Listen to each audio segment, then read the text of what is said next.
very special good morning to you. You're with the Newsroom team here on SABC News. We're coming to you live from Auckland Park in Johannesburg. Of course, you can also broadcast, you can also watch us on our YouTube channel live. Now, obviously, we're dealing with the state of readiness of grade 12, of the grade 12 for 2016. The end of year exams in some instances are underway. Therefore, we're asking quite an interesting question. Very interesting question this morning, and it's up to you as the parents, the pupils out there. Are the futures of you, the matrics of 2016, in jeopardy due to the fees must fall protest? Because that has an adverse effect to the students coming through, or the learners coming through to university next year. That's the question we pose to you. You can let us know what's on your mind on the Facebook page as well as on the Twitter handle. We'll also be talking to stakeholders shortly about that. But in our poll today, we thought we'd shift the focus to what's happening, well, in the US election. Of course, final debate last night. Are you still interested in the US election? Some, well, of course, there's been a lot of talk of a rigged election and Donald Trump won't accept the election results, all these kinds of things. Interesting, with 126 votes cast in less than an hour, it's about 50-50, or yes, just leading people out saying, yeah, we're losing interest. Well, 52%, so it's very close. We'll monitor it, we'll give you feedback on that. But first, let's take a look at your news headlines.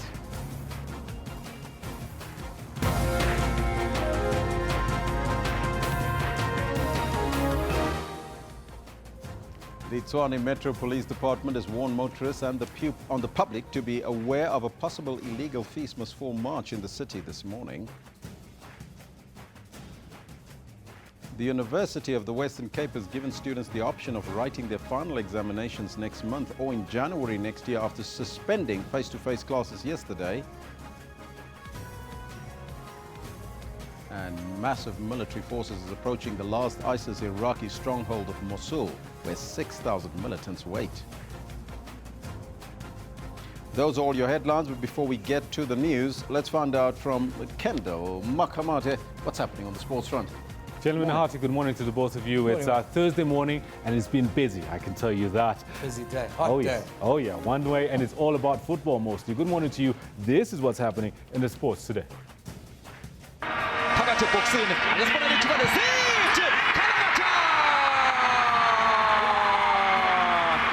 Cape Town City FC leaves it late to become the first team to make it into the Telkom knockout quarterfinals with a 2-0 win over Bloemfontein Celtic. Here's Messi. It's two. He does it again. And Pep Guardiola's return to the Nou Camp marred by a rampant Lionel Messi, who nets a hat-trick for Barcelona as the Blaugranas destroy the visiting citizens by 4-0.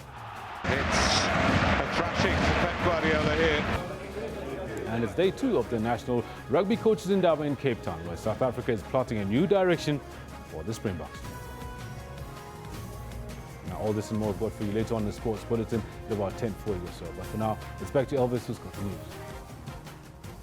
Thank you, Kendall. Top story this morning. The Tshwane Metro Police Department has warned motorists and the public to be aware of a possible illegal fees must fall march in the city this morning. Hundreds of students are expected to participate in the march. Metro Police spokesperson Isaac Mahamba says the march is expected to proceed from Church Square and end at the Union Buildings about lunchtime. Meanwhile, Wits students held a peace dialogue with church leaders and prominent leaders in society at the university last night. A meeting hoping to broker peace at Wits University, called by student leaders, staff and church leaders. But the arrival of the Wits Vice-Chancellor didn't go down well with students.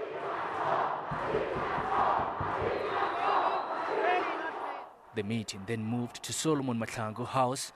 We will be reconvening in defying the curfew that has been set up by the institution to prevent us from gathering even when we're not gathering at night. So essentially to disrupt the movement in the sense of making sure that students aren't allowed to move around campus, either from the libraries to their residences or from off campus to their residences. So we will be defying the curfew.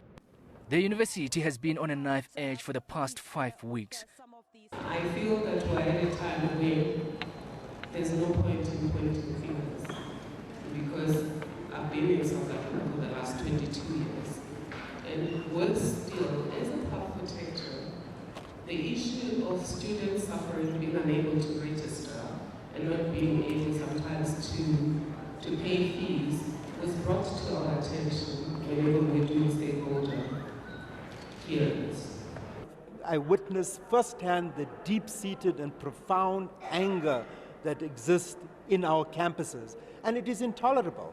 This is happening in our universities where the cream of our leadership that would lead our country are seething with anger. And it also is a mirror of the major anger that is exploding around service delivery protests on the ground. Long live the spirit of defiance, long live! Long live! Long live! But students insist they can't talk peace if their leaders are still being targeted. With every rubber bullet that you release, I want you to know that you are sabotaging the future of your children and their children and their children's children. We are not criminals, we are not the vandals, but these police should be the ones about Oshwayo. These police should be the ones about Shezi Mandela, and all of our leaders. They also want former SRC President Mcebo Dlamini released. He was denied bail on Wednesday. Defiant students insist their protest will continue. They want the police removed from campus, insisting they are fueling the violence at the institution. They have also called for the end to the curfew. Staying with fees must fall, the University of the Western Cape has meanwhile decided to suspend all face-to-face classes for the rest of the academic year in light of the ongoing campus violence. Violent protests erupted yesterday after management did not attend a mass meeting called by the students. Extensive damage was caused to university property. More than 20 students were arrested. UWC spokesperson Lutando Tialebonga says arrangements for the examination preparations have been made. He says they also have plans in place for students to write their exams. The university remains volatile at the moment. Students have been given the option of writing exams in November this year, or the alternatives to write in January 2017. It is therefore incorrect for some of the media houses who have reported that the year has been suspended. The year has not been suspended. Management has responded to all the demands of the students. Management has invited the SRC and other student structures to a multi-stakeholder engagement. Now, the new public protector, Advocate Busisiwe Mkhwebane, says she is getting legal advice on claims by the Democratic Alliance that she was a spy. The party made the allegations after Mkhwebane was interviewed by Parliament's ad hoc committee for the position of public protector. Mkhwebane used to be an analyst for the State Security Department. She appeared for the first time before Parliament's Justice Committee yesterday. Advocate Busisiwe Mkhwebane and her team came to Parliament cap in hand. Her office needs 28 million rand to function optimally for the rest of the year. However, donor funding like the $500,000 it received from US aid is a thing of the past. In previous years, the institution used donor funding to supplement its budget. Donor funding, it's a thing of the past, especially coming from the environment where I was working, which is not a secret. I was working for State Security Agency, and I know the implications of that. However, she has denied the DA's implications that she is a spy. The party was the only one which did not support Mkhwebane's appointment. I would like that my integrity be restored, because you say something like this and people have a certain perception about you. Taking questions about the state capture report, Mkhwebane told the committee she does not like referring to the report by that name, but she did say she could not release it until the court matter is finalized. Mkhwebane says the report is being kept safely in the Public Protector's office. Abra Barbia, SABC News, Parliament.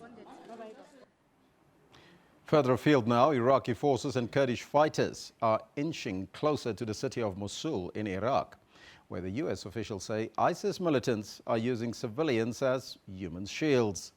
The operation to recapture Mosul, once the second largest city in Iraq and the last ISIS stronghold in the country, began on Monday. Civilians are fleeing the fighting in their thousands. Some are able to find transport, and those who can't travel on foot. The recapture of Mosul would signal the defeat of ISIS in Iraq, but it's feared there could also be resulting land grabs and sectarian violence. With a population of 1.5 million, Mosul is the largest city under the control of ISIS that seized swathes of Iraq and Syria in 2014. Meanwhile, residents in the Iraqi village of Qayyara openly welcomed the arrival of government troops this morning. Qayyara is one of more than 20 villages retaken from the militants during the 3 days since the operation began. And in the U.S. presidential Republican candidate Donald Trump has refused to say whether he would accept the outcome of the November 8 presidential election. In the third and final presidential debate with Democratic rival Hillary Clinton, Trump said that he would wait to decide whether the outcome was legitimate. In another fiery debate, the two presidential rivals had tough but issue-based exchanges on abortion, gun rights and immigration during the 90-minute showdown. Trump accused Clinton's campaign of orchestrating a series of accusations by women who said that the businessman made unwanted sexual advances against them. Trump said all of the stories were false and suggested that Clinton was behind the charges. The two also battled sharply over the influence of Vladimir Putin. Clinton called Trump the Russian president's puppet, and Trump charged that Putin had repeatedly outsmarted Clinton. The debate gave Trump perhaps his best remaining chance to sway the dwindling number of Americans who are still undecided about their vote. Clinton leads in national polls and in most of the battleground states where the election will likely be decided. The debate was her opportunity to make a closing argument on why she's the best suited to succeed Barack Obama. Now, as you know, we're running a poll on this one. We're asking you that very same question. There it is right now on the screen there. Are you still interested in the U.S. election? That's the question that we pose to you. Hashtag U.S. election, hashtag Donald Trump, Hillary Clinton, SABC News and Newsroom. So far, I must tell you, looks very 50-50. 52% of you says, yes, we are still interested. 48% says, no, we're not interested at all. 126 votes so far. You can keep them coming. We'll continue monitoring the poll for you to find out whether or not you're interested in the U.S. polls. But right now, it's time to continue with our theme for today. We're looking at education and the readiness of the 2016 exam here. Let's find out from Eben. Yeah, Elvis, before we carry on with that, I just want to introduce Shana Haq. She's with the Department of Basic Education here in South Africa. And of course, we're asking you a question today.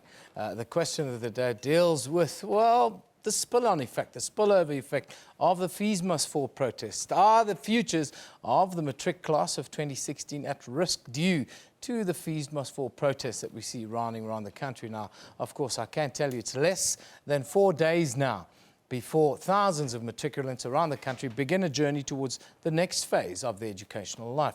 Umalusi has given this year's 2016 matric exams green light and says all systems are in place. This year's National Senior Certificate will be written by more than 668,000 full-time students and just over 147,000 part-time candidates. Now, the Basic Education Department says it is ready for the grade 12 National Senior Certificate examination. The department says it's strengthened its security measures to make sure that there are no leaks of exam papers. For instance, last year, of course, a number of schools in Limpopo were implicated in the leaking of exam papers. Now, I introduced it a little bit earlier, but to talk to us a little bit more about readiness and some of the concerning education issues from the Basic Education Department, Shana Haq is with us this morning. She's the Acting Director. Very good morning to you, Shana. Good morning, Eben.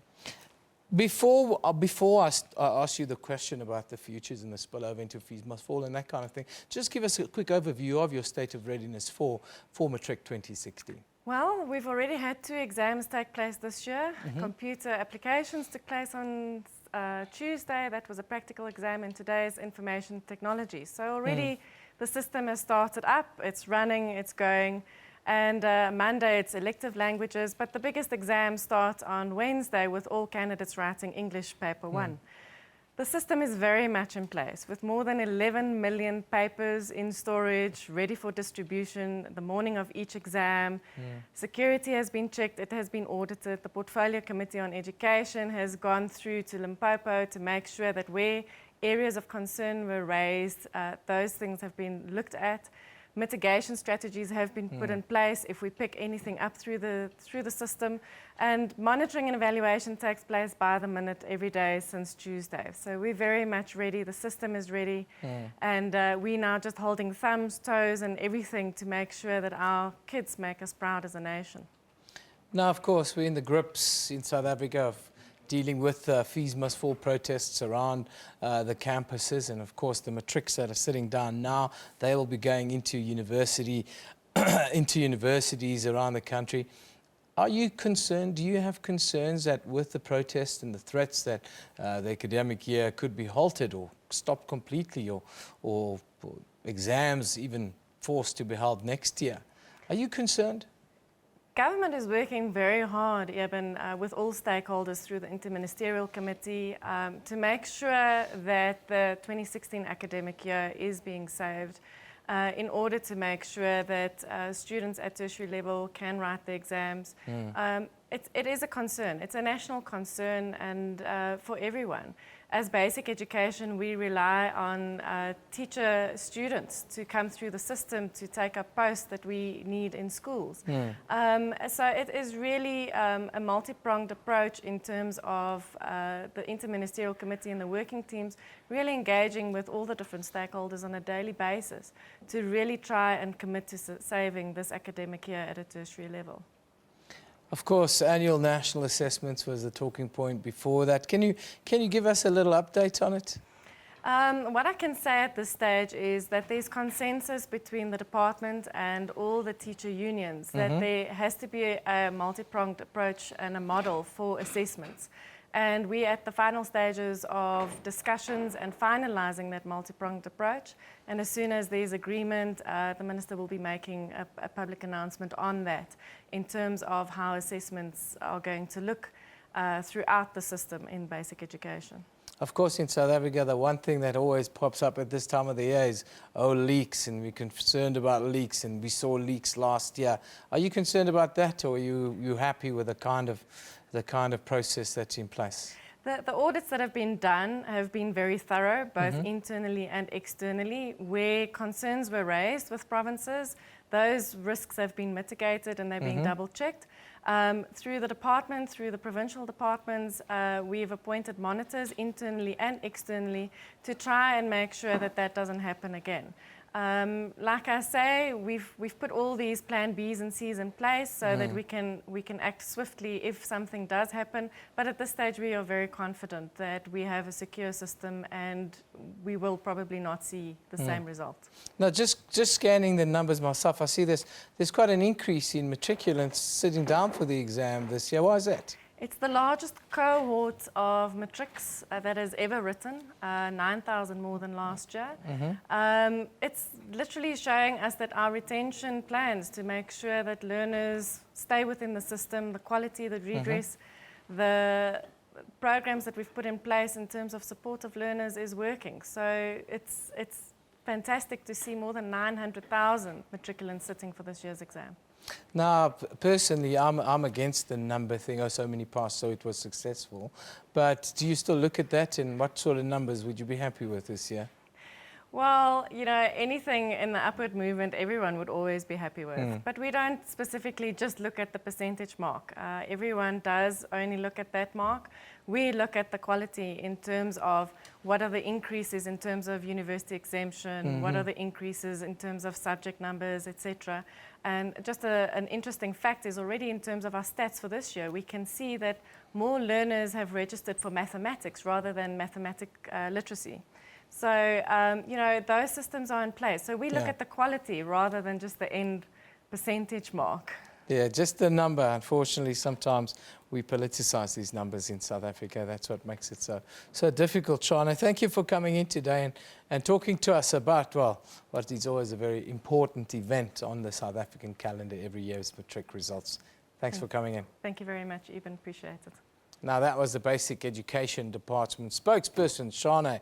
Shana Hark, she's the Acting Director, Communication and Research, joining us here in the studio. As we count down, yeah, we're counting down to MATRIC 2016. Let's take a look now at what you can look at, or what's happening on social media at this very hour. Of course, news from the 3-week-long Fees Must Fall protests. Now, today, students are expected to march to the union buildings. Yes, they're on their way there already. Their hashtag is union buildings, as we'll hear further calls for free education today. There you see it. Of course, last night, a meeting was held at Wits, where the curfew was a key topic of discussion. Yesterday, one of the movement's leaders, Nabo Dlamini, was denied bail in court. Meanwhile, the hashtag Madonsela has called for peace during movement. Then some great news for humankind. Yesterday, the first European space probe, hashtag Schiaparelli, landed on Mars. Yes, on Mars, after a 7-month journey to the red planet that's only 500 million kilometers away. That was a historic moment. Let's relive it quickly.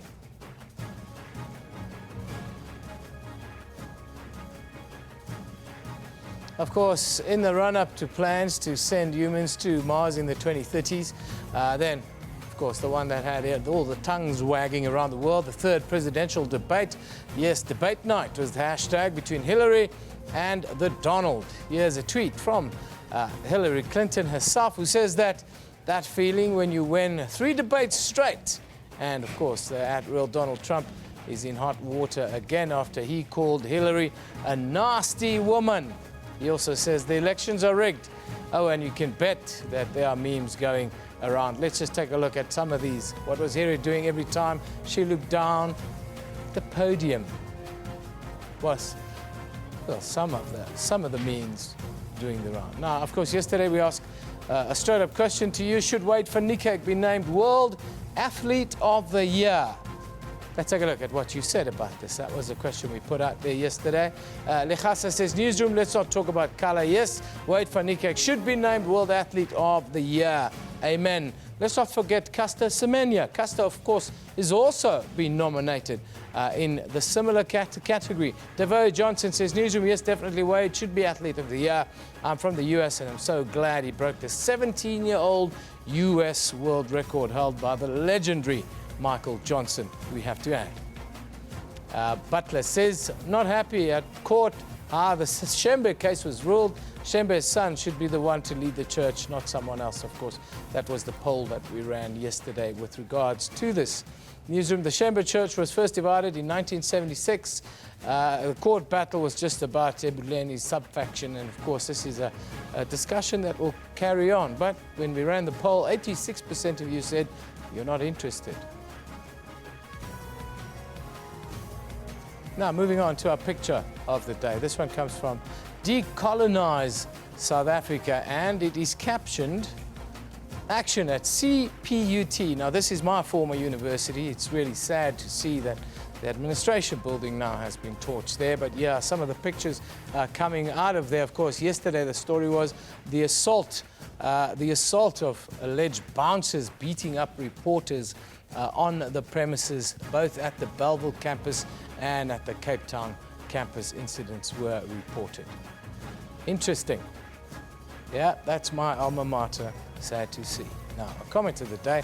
This one comes from the fearless adventurer, Linzito85, who says, whether you like Nabo Dlamini or not, remember, he's in jail fighting for something your children and grandchildren will benefit from.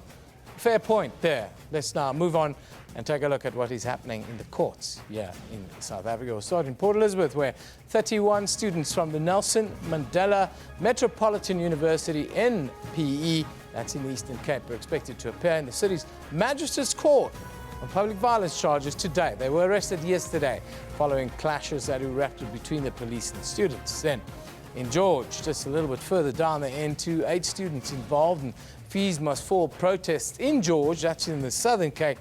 Well, they'll make another appearance in the local magistrate's court this morning. The group was arrested on Tuesday at the George campus after, that's part of NNMU, which is the Nelson Mandela Metropolitan University. All of those will keep you updated how they develop. We'll also keep you updated as to the big march today. That's the one to Union Buildings. Now, it's expected to be happening right now until, well, about lunchtime today. We'll keep you updated. First, though, we're going to take a short break. Of course, we're looking at matrics and the matric exams 2016 today.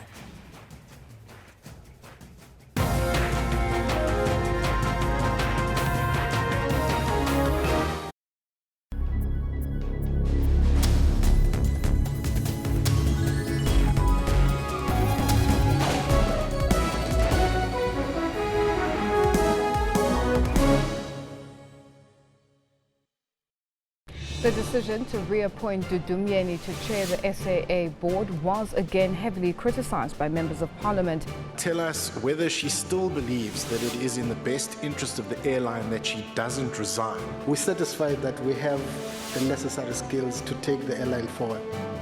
Myeni, who arrived almost 2 hours after the meeting started, offered to answer in writing.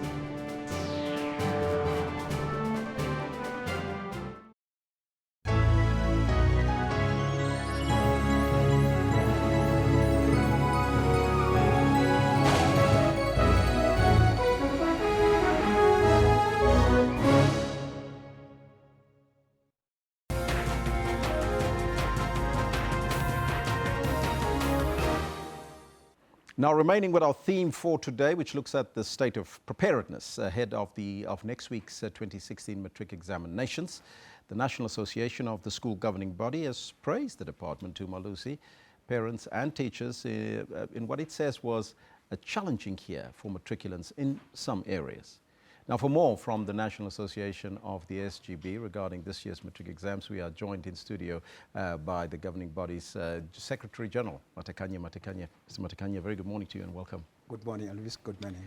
Are you happy with the readiness, the state of readiness of the 2016 matric exams? Thank you very much.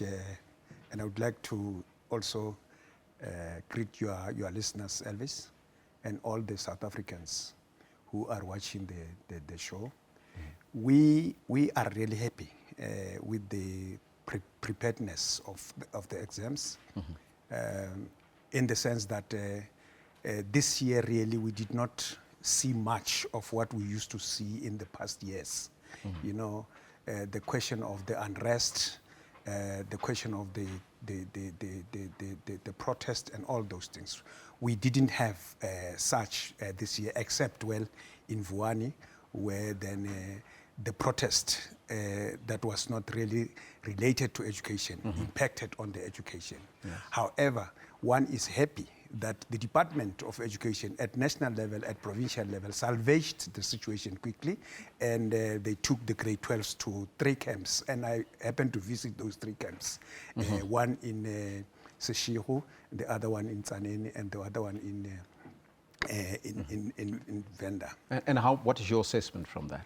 No, I assessed, well, what really was of interest, really, and which really touched on me is when we were in Makado. When these children, we were taking pictures, they hid their faces.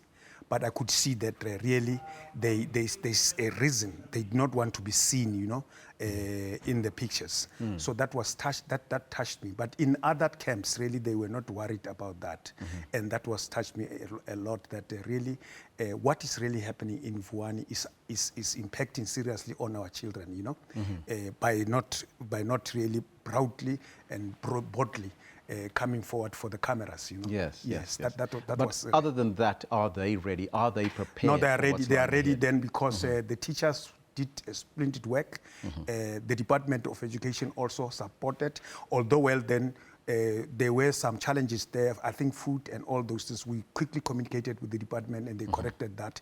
So I believe really and truly they are ready despite the challenges that they were faced, because their schools were torched down, you know, and which is the one issue that we really condemn very much. But by the way, what will happen next, says the department, in terms of this temporary schooling that they've put in now for those students? What will happen next year? Then we are in a national discussion with the Department of Education and all other stakeholders. I mean, stakeholders like Kagiso Trust, NECT, Section 27, and all those things contributed a lot of money. I think they went out and fundraised for particularly Vuani, so that the immediate measures is maybe to put the mobile classes whilst we are refurbishing the schools there. And I think that's what is in place. Now, as the National Association of the School Governing Body, you are representing the parents. What is the role of the parents in the preparation of the exams for the pupils? The role of the parents is support.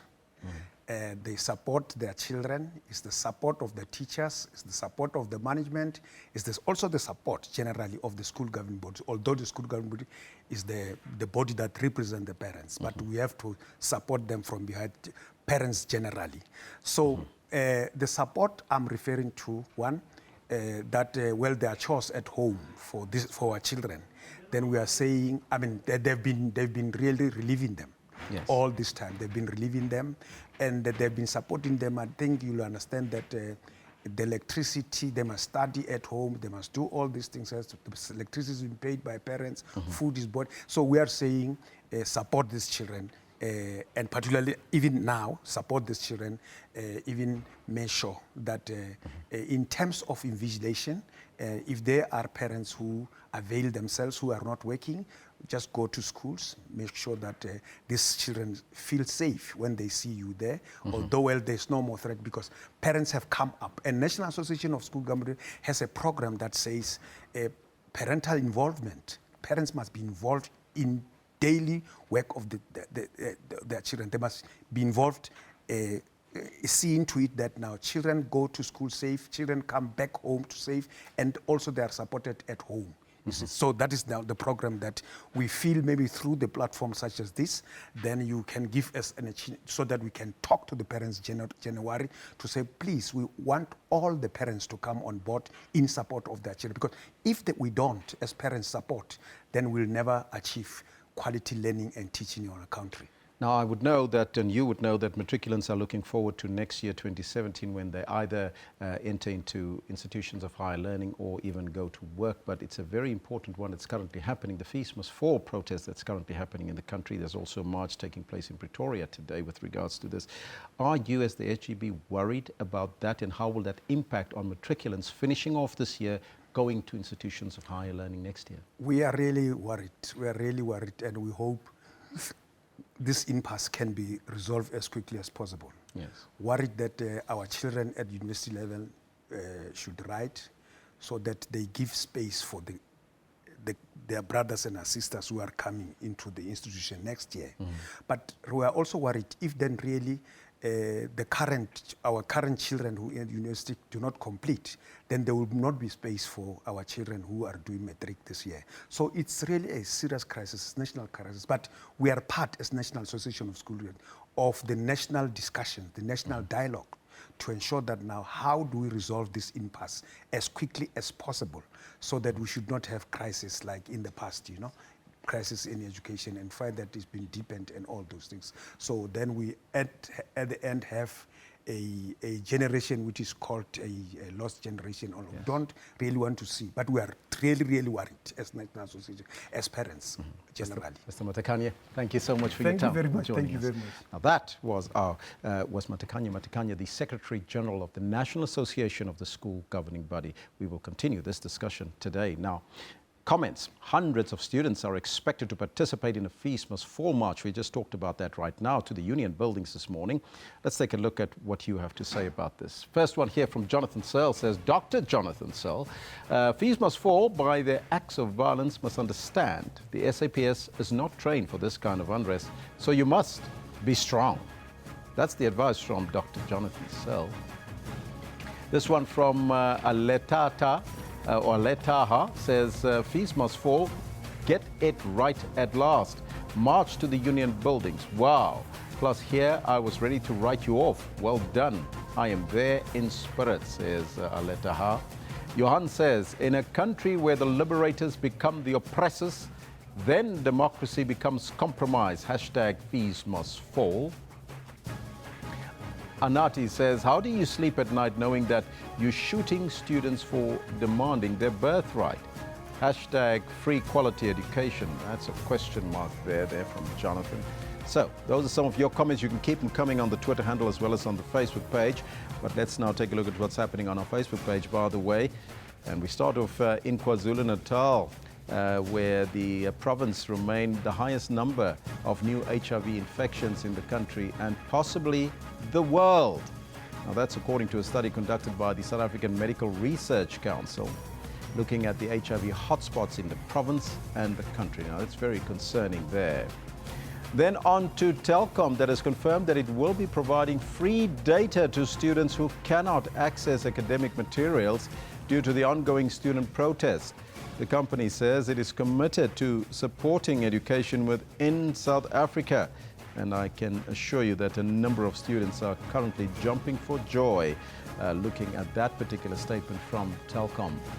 Moving abroad, or in fact on the continent, Nigeria's President Muhammadu Buhari on Wednesday told a group of 21 girls released by the Islamist militant group last week that he will redouble efforts to bring home about 200 still missing girls after the kidnapping in Chibok in 2014. Now, those are some of the stories on our Facebook page. You can find all of them there, as well as on our SABC News website. Let's now take a look at the front pages of the newspapers from around the globe, and we start off in Florida. The Miami Herald says, in an election characterized by remarkably unorthodox debates, the third and final night of Hillary Clinton versus Donald Trump often offered much more traditional fare on policy and politics, until one of the two nominees for the presidency of the United States refused to say if he'd accept the results of the November 8 election.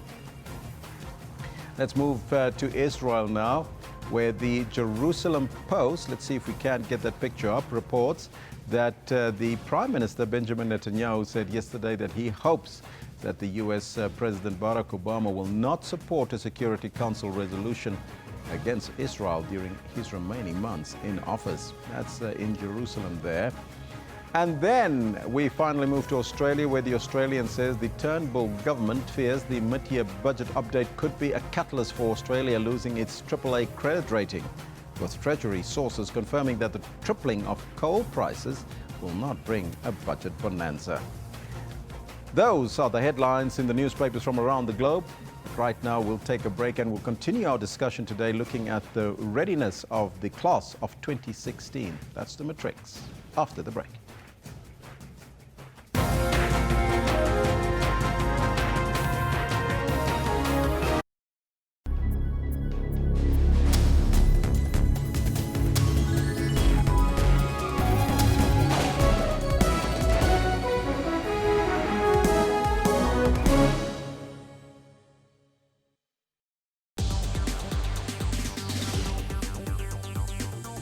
Whether you're looking for a restaurant, public transport, or a university, a lot of us use our smartphone apps to find the closest one.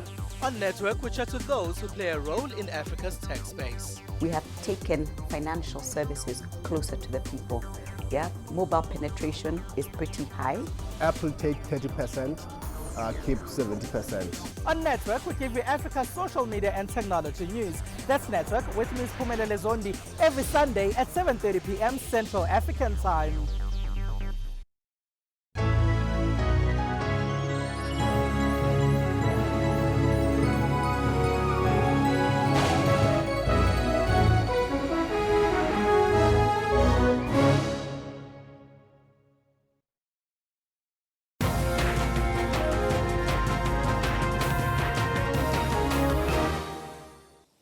Welcome back. Very good morning if you've just joined us. Now, with only days to go to the start of the 2016 MATRIC results, or the MATRIC exams rather, many matriculants around the country are feeling the pressure to perform well in their exams. During this time, the South African Depression and Anxiety Group's helpline gets flooded with calls from pupils, especially grade 12s, who are reportedly not coping with the stresses that come with exams. For advice on how to cope with the pressure and stress that come with these exams, well, we are joined by SADC's project manager, Nazia Ismail. Very good morning to you, Nazia. Thanks for joining us. Good morning. Thank you so much for having me. So have you started getting those calls from nervy students who will now have to kind of cope during this difficult time? SADC receives a steady number of calls throughout the year, and that's something that we always need to reiterate to parents and also to teachers, that anxiety doesn't only happen when exams start. It doesn't only happen when the matric exams start or when prelims start. It often builds up throughout the year. So SADC receives a steady number of calls throughout the year from students who are experiencing anxiety, starting the new academic year, completing the different activities, and also getting closer to the exams. How do they prepare? How do they manage the pressure? And also we've got the added pressure with the matrics on dealing with where are they going to be next year? Will they have access to the universities? Will they be allowed entrance? All of this tends to build up from a very early start in the year and tends to continue throughout the year.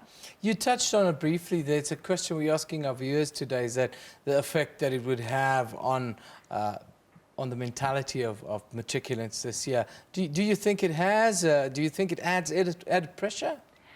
The matric year is already a very stressful time for teenagers. You know, they're dealing with different expectations from their friends, their loved ones, their principals, and also other people in their community.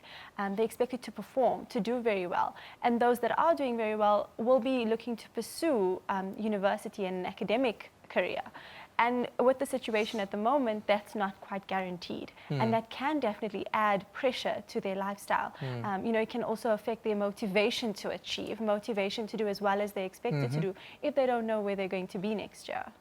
Yeah, absolutely. It's such a delicate and difficult time, I think, for all human beings to come through, is that it's almost post-teen period. But now parents, of course, you talk about parents having to look at their children throughout the year, and it's a holistic process. But specifically now, those that are at risk, what are the signs that parents should be looking out for in the first place? And then secondly, how do you go about affecting the change that's needed? There are many things that parents can look out for. The main thing is that you are involved in your child's life, that you pay attention to what they're experiencing, interact with them on a regular basis, and also catch up on the different aspects of their life. That will give you a unique insight into what's going on. If your child does have a history of a mental health problem, of anxiety, depression, or anything else, it is more important for you to pay attention to their behavior and also to monitor their progress throughout the year. If you notice that there is a change in their behavior, in the sense that they're becoming withdrawn, they're no longer eating or sleeping well, they're no longer interacting with their friends or doing things that they enjoy, then it can signal that something is just not quite right.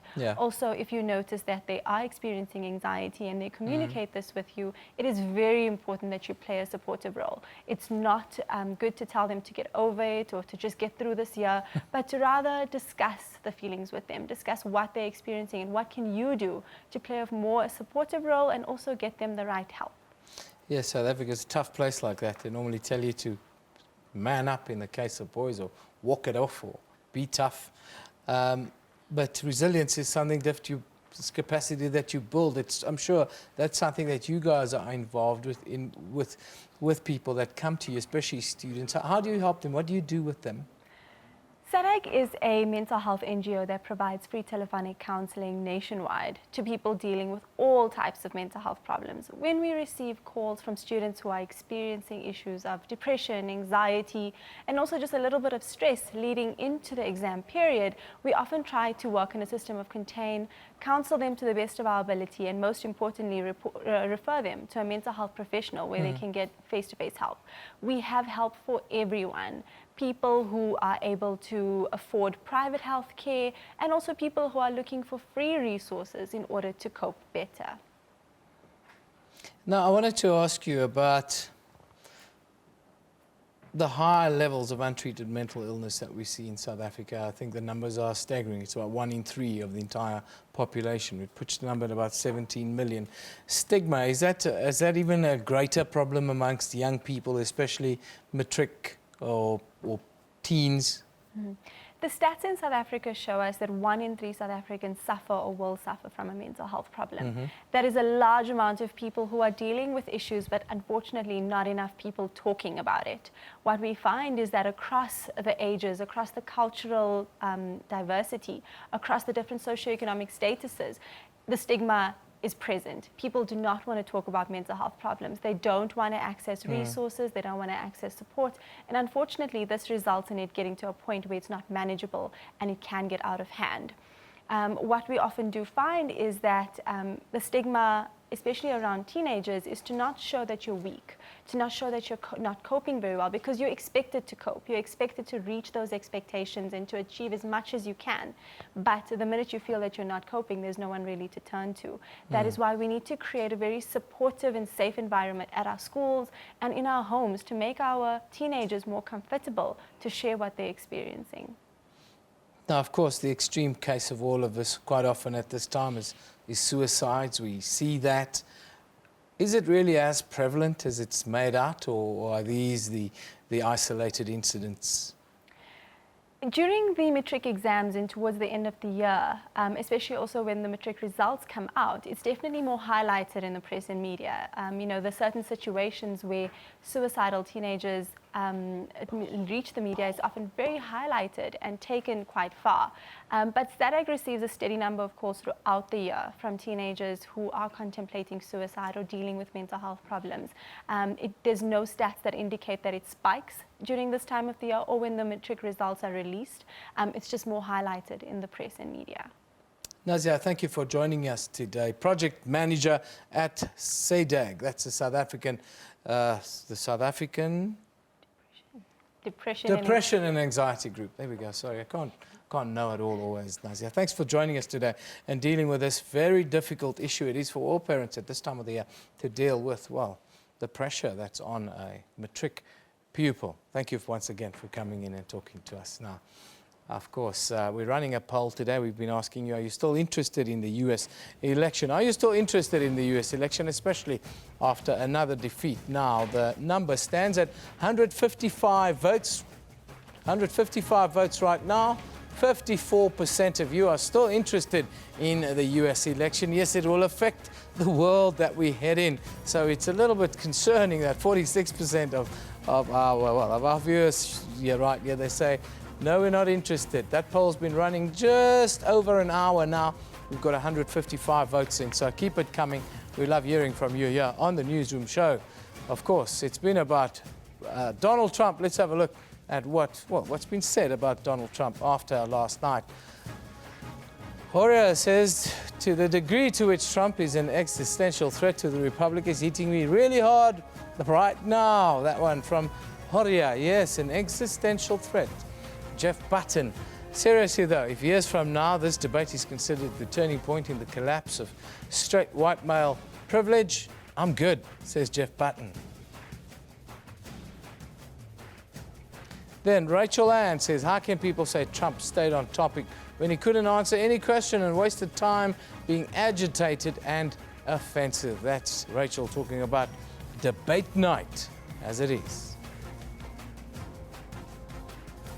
South African now beginning to tire, or is he? He's pulling away.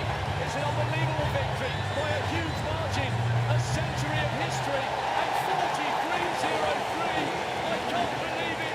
He has obliterated Michael Johnson's world record.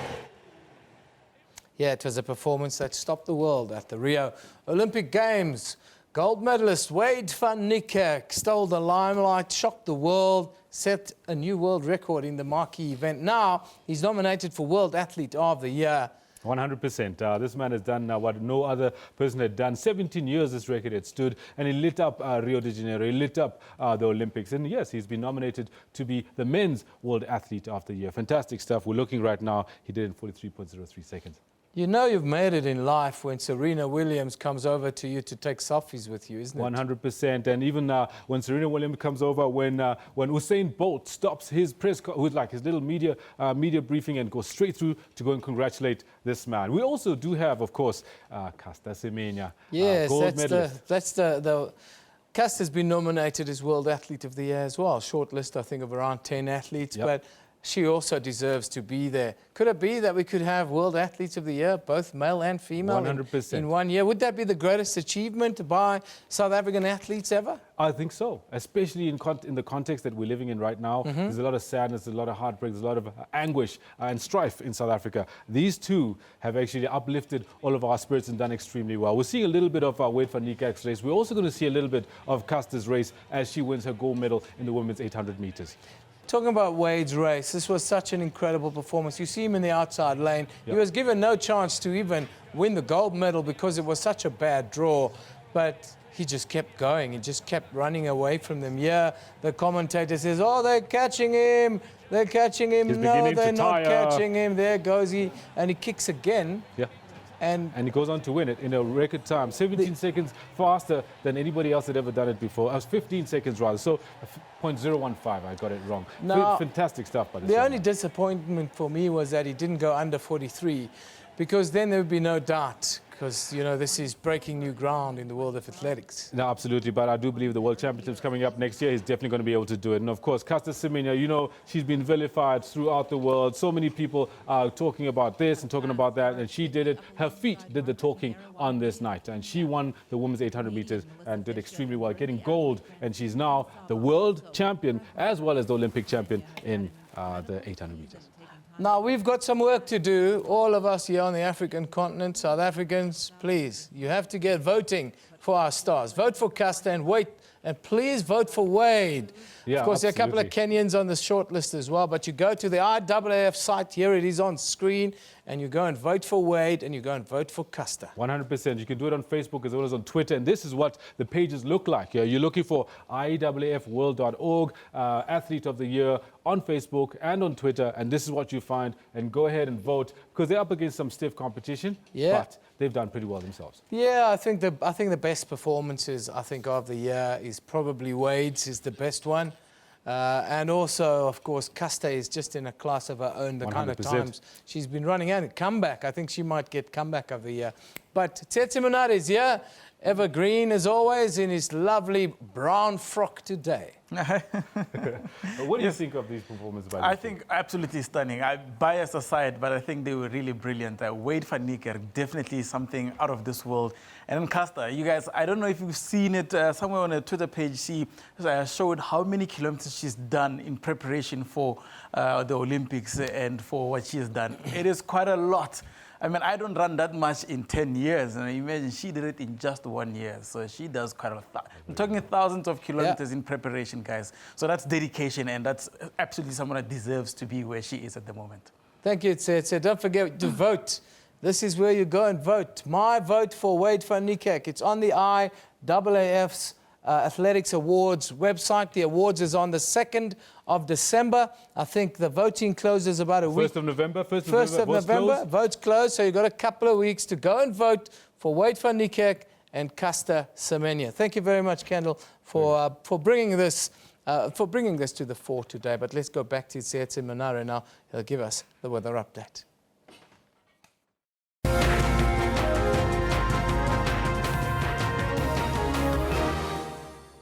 Welcome from the weather desk. It is expected to be quite a rainy day towards the southeastern and the northeastern parts of South Africa. And also some of it will be moving up north into Zimbabwe and possibly into Tanzania and maybe all the way towards Kenya as well. They are experiencing a dry spell at the moment. The short weather or the short rainy season is not really kick-starting yet. But let's take a look at this. This is South Africa for today as well as tomorrow. Rainy weather is expected just over that central interior, becoming a bit more scattered over KwaZulu-Natal, the Northwest Province, as well as over some parts of Limpopo. Also do look out for possibility of veld fires in the Northern Cape Province, because hot and dry conditions is basically what you should expect there. Antananarivo is also going to be quite warm, a maximum of 27 with a rainy day expected for much of Madagascar. But for the northern part of Madagascar, do expect sunny conditions there. Lusaka is at 36, 34 Harare in the Zimbabwe, Beira 28, and you'll see those upper 20s coming through towards Mozambique.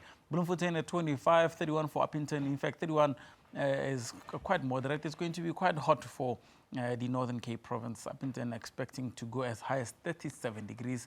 Now, rainy weather for Bangui as well as over most parts of Cameroon, going up towards West Africa. And then the central regions are expected to be a bit drier.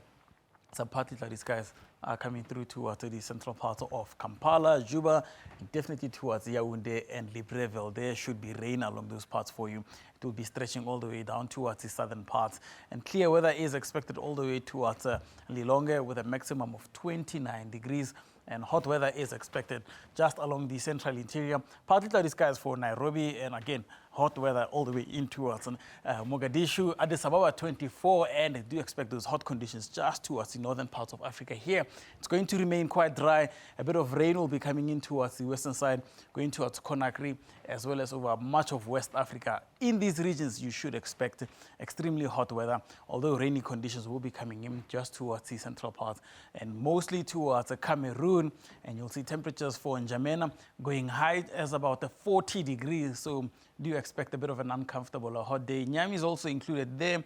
And Timbuktu in Mali is just sitting at a maximum of around 35 degrees. Bamako 34.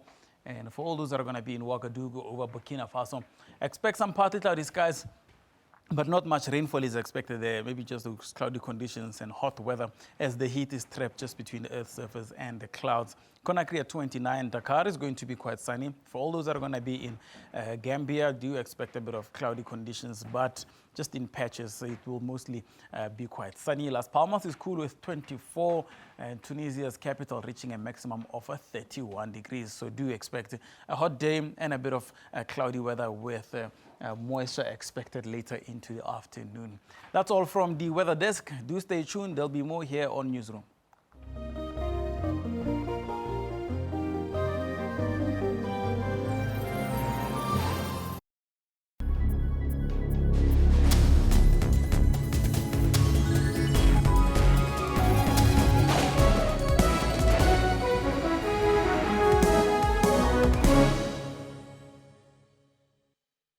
Information-hungry viewers stay with SABC News, as issues on the West are different from issues on the East or here in Johannesburg. So it is not surprising that people who follow the news know that there are two things for sure: that anything can happen, and SABC News will tell you when it does. Because we keep the nation fully informed. We are SABC News.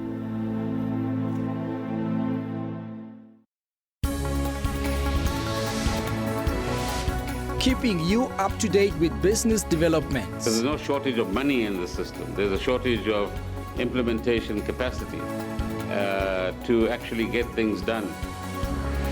Always on point with news of the day. May has promised radical social and economic reforms, fueling speculation over the future of current senior figures. On the ball every time with all sports codes. The Joburg side already have a quarter-final at home, and a victory against the Argentines will ensure home semi-final. Accurate weather updates after every bulletin. Stay tuned to News Today at 3 p.m. from Monday to Friday on SABC News. The decision to reappoint Dudumyeni to chair the SAA board was again heavily criticized by members of parliament. Tell us whether she still believes that it is in the best interest of the airline that she doesn't resign. We're satisfied that we have the necessary skills to take the airline forward. Mieni, who arrived almost 2 hours after the meeting started, offered to answer in writing.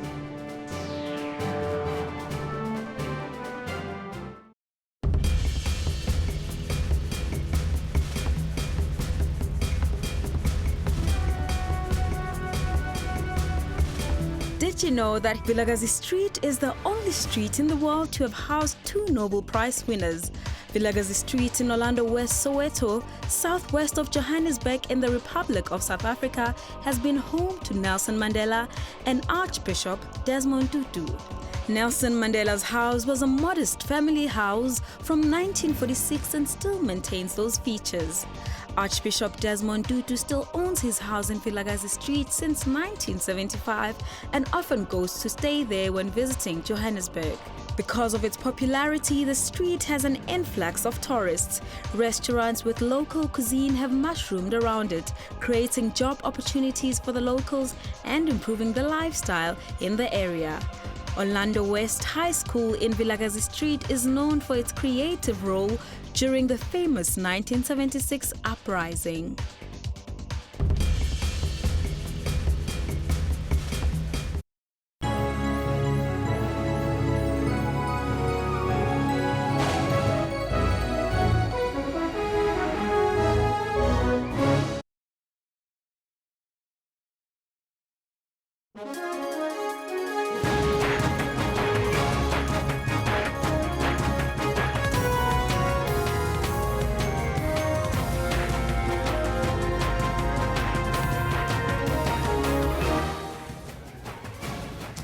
Welcome back. It's just gone 10 a.m. Time for another hour and another update. Rene Vest, let's just join us on the news desk here in the Newsroom studio. Of course, today we're dealing with the state of readiness of the grade 12 class for 2016.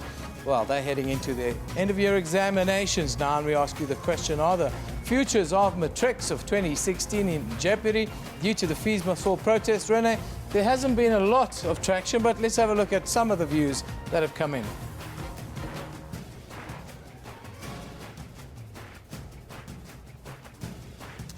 There we go. This one from Duduzi. Duduzi says, Newsroom, not really. We've all been through a gap year and we're still alive.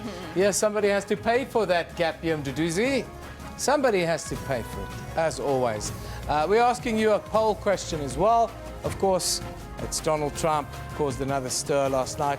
Are people still interested in the US election, Rene? Well, it turns out that they are even. 54% saying yes and 46% saying no. Yeah, 155 votes. Yeah, that's quite a decent bit of research if you look at it. You can keep it coming. Yeah, a comment that comes in with the poll where Edgar Moss talks about. We will ask the question. He's still interested. He says, most definitely, America is our brother in arms. Edgar, I don't think everyone will share that view, Edgar, but yeah, that's what it is. That's our question. That's our poll. Keep interacting with the show. We love hearing from you. But let's go to Rene for our first update now.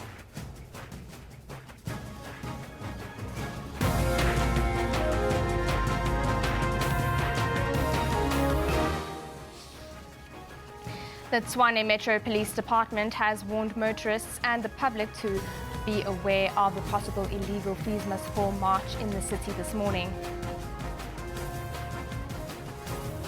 The University of the Western Cape has given students the option of writing their final examinations next month or in January next year after suspending face-to-face classes yesterday. And a massive military force is approaching the last ISIS Iraqi stronghold of Mosul, where 6,000 militants await. Well, before we get to that news, let's find out from Kendall what's happening in the sports. Very good morning to you, Kendall. Renee, thanks very much. Even now, we've already gone through an entire sports focus where we spoke about the Athlete of the Year. Good morning to you. Let me tell you what else we've got happening in the sports. Good morning. This is what we have in the sports today.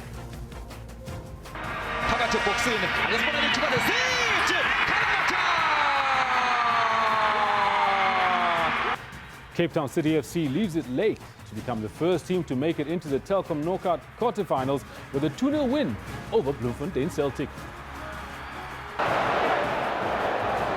Here's Messi. It's two. He does it again. And Pep Guardiola's return to the Nou Camp marred by rampant Lionel Messi, who nets a hat-trick for Barcelona as the Blaugranas destroy the visiting citizens by 4-0. It's a thrashing for Pep Guardiola here. And it's day 2 of the National Rugby Coaches Indaba in Cape Town, where South Africa is plotting a new direction for the embattled Springboks. Later on the sports bulletin, be sure to stick around about 10:40 or so. For now, it's back to Renee, who's got the news.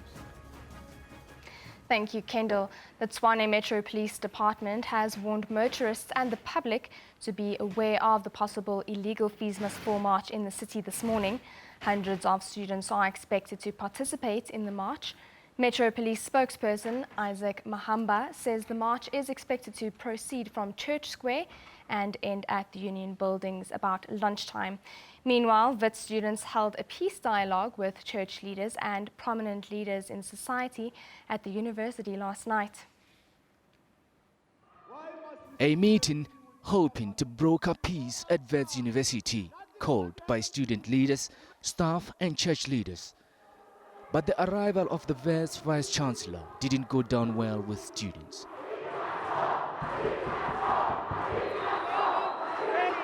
The meeting then moved to Solomon Mahlangu House. We will be reconvening in defying the curfew that has been set up by the institution to prevent us from gathering even when we're not gathering at night. So essentially to disrupt the movement in the sense of making sure that students aren't allowed to move around campus, either from the libraries to their residences or from off campus to their residences. So we will be defying the curfew. The university has been on a knife edge for the past 5 weeks, with ongoing incidents of violence marring Fees Must Fall protests. It saw clashes between students and police and a complete halt to academic activities. But now, a call for dialogue. I feel that we're at a time where there's no point in pointing fingers, because I've been in South Africa for the last 22 years. And worse still, as a health protector, the issue of students suffering, being unable to register and not being able sometimes to pay fees was brought to our attention whenever we're doing stakeholder hearings. I witnessed firsthand the deep-seated and profound anger that exists in our campuses, and it is intolerable. This is happening in our universities where the cream of our leadership that would lead our country are seething with anger.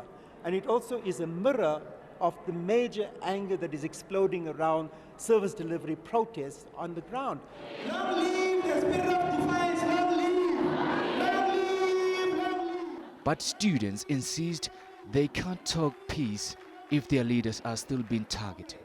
With every rubber bullet that you release, I want you to know that you are sabotaging the future of your children and their children and their children's children. We are not criminals, we are not the vandals, but these police should be the ones about Oshwa. These police should be the ones about Mandela, and all of our leaders. They also want former SRC President Mcebo Dlamini released. He was denied bail on Wednesday. Defiant students insist their protest will continue. They want the police removed from campus, insisting they are fueling the violence at the institution. They have also called for the end to the curfew. Mareketa Mtlabe, SABC News, Wits University in Johannesburg.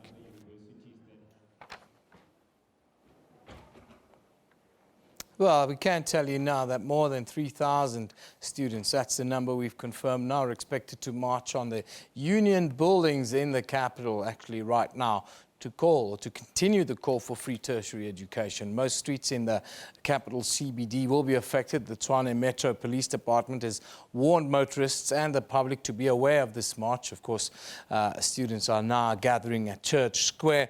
Our very own reporter, Sipho Stierman, is on standby amongst them. A very good morning to you, Sipho. Just give us a quick overview. What's the mood like and what's happening right there? A good morning to you and our viewers at home. Yes, we are at Church Square in Pretoria CBD, where hundreds of students have gathered for the march to the union buildings. Of course, the key demand is free education, but amongst that, they also want the release of some of the leaders that have been arrested as a result of the Fees Must Fall protests. Here in Pretoria, of course, we've had about 3 students from the University of Pretoria that have been arrested.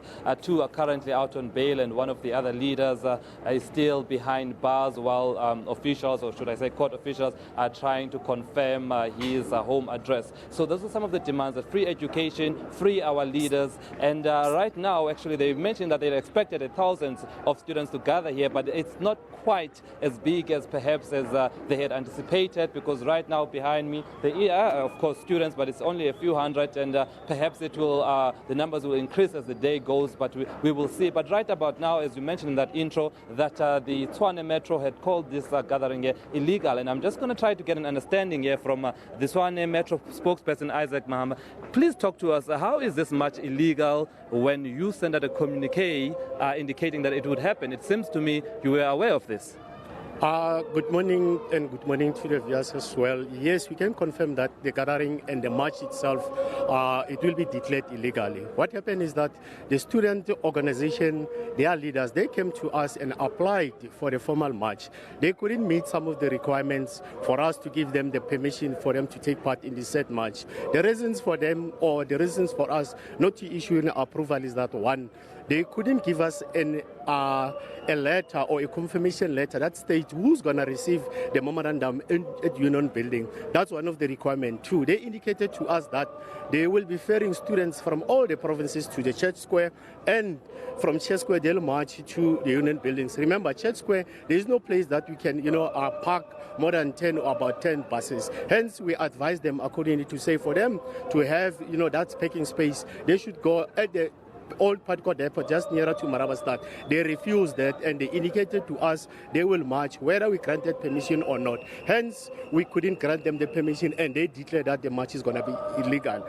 All right, now talk to us now. You mentioned to them that the students of organizing that this march would be illegal, but they still went ahead with it. Are there going to be any legal consequences for the organizers? What's going to happen? Definitely, there will be legal consequences for the organizers. If they continue with the march, we might open a case at a local police station, and anything should go wrong, the organizers of the march might be held accountable for anything that goes wrong in this particular march. All right, speaking of anything that should go wrong, I see you are well prepared. There's lots of nyalas, and quite earlier on, actually, we were joking with the colleagues that there's more police officers there than there are protesters. Just talk to us about your preparedness for this protest.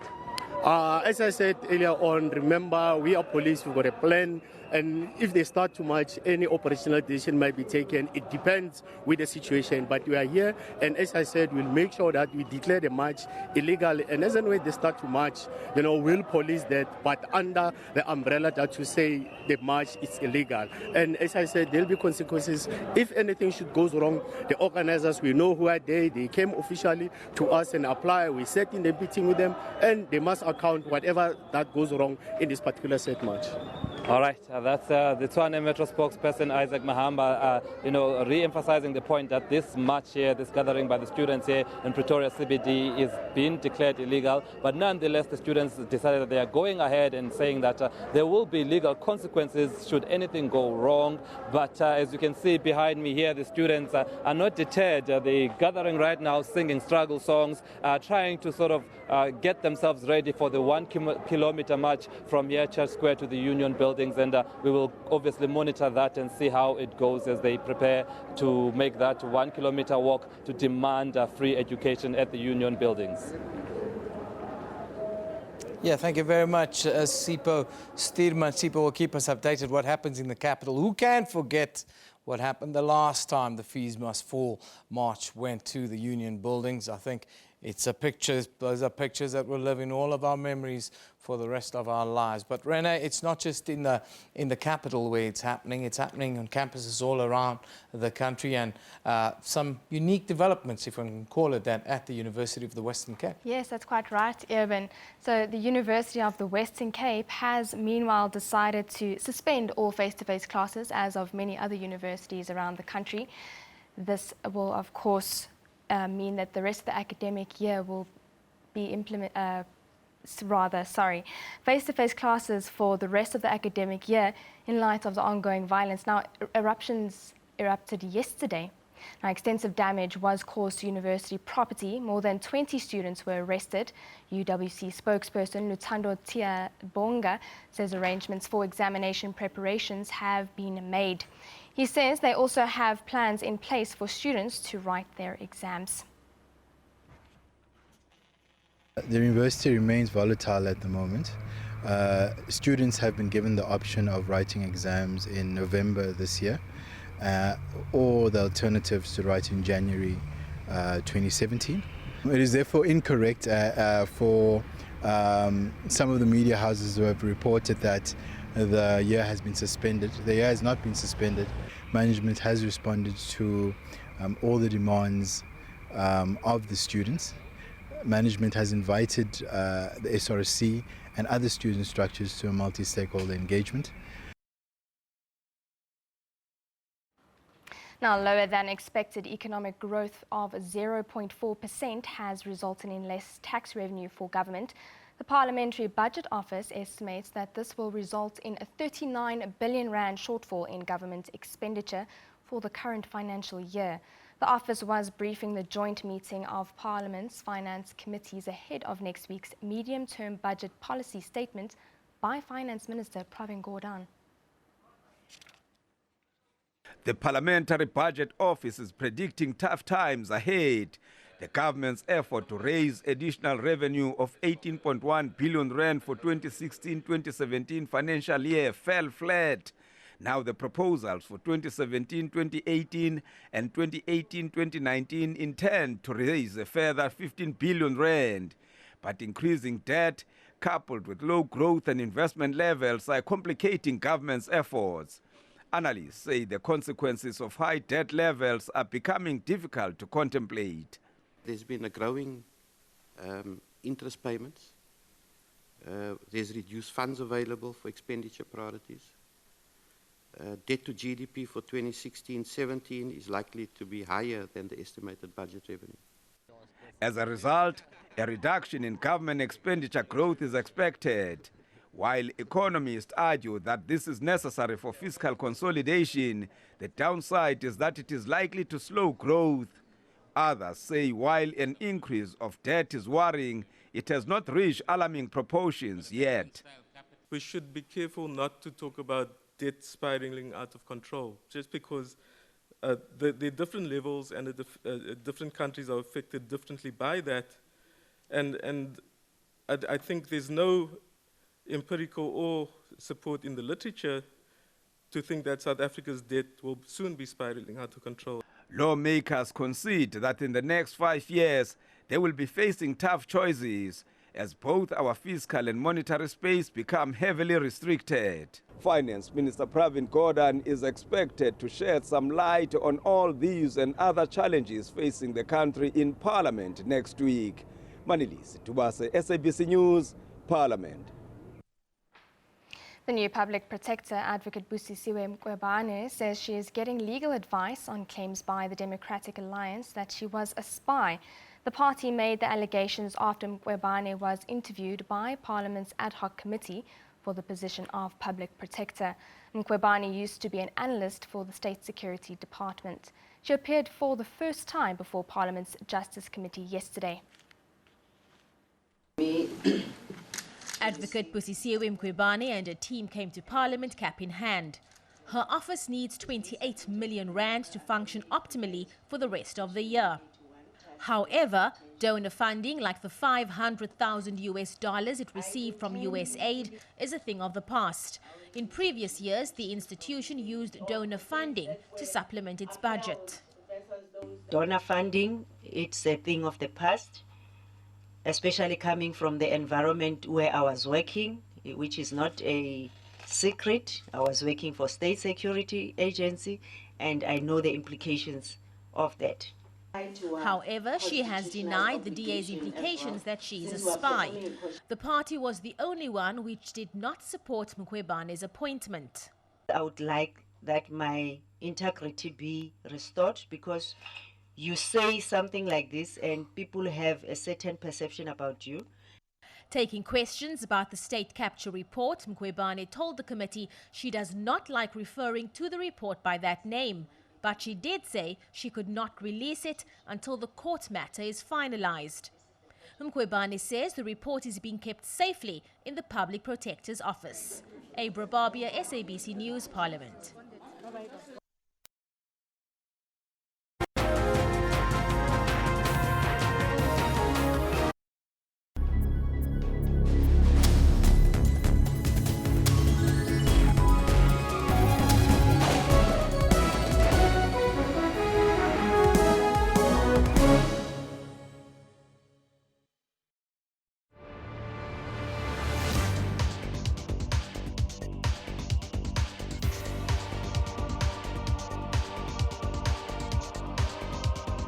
The Orange River is South Africa's major river. It rises in the Drakensberg in Lesotho, known as the Senqu River. It flows through Free State via Van der Kloof Dam, Eastern Cape into Gariep Dam, Northern Cape and Richterveld Transfrontier Park, which is part of Namibia. Orange River is 2,090 kilometers long. It finally flows into the Atlantic Ocean at Alexander Bay.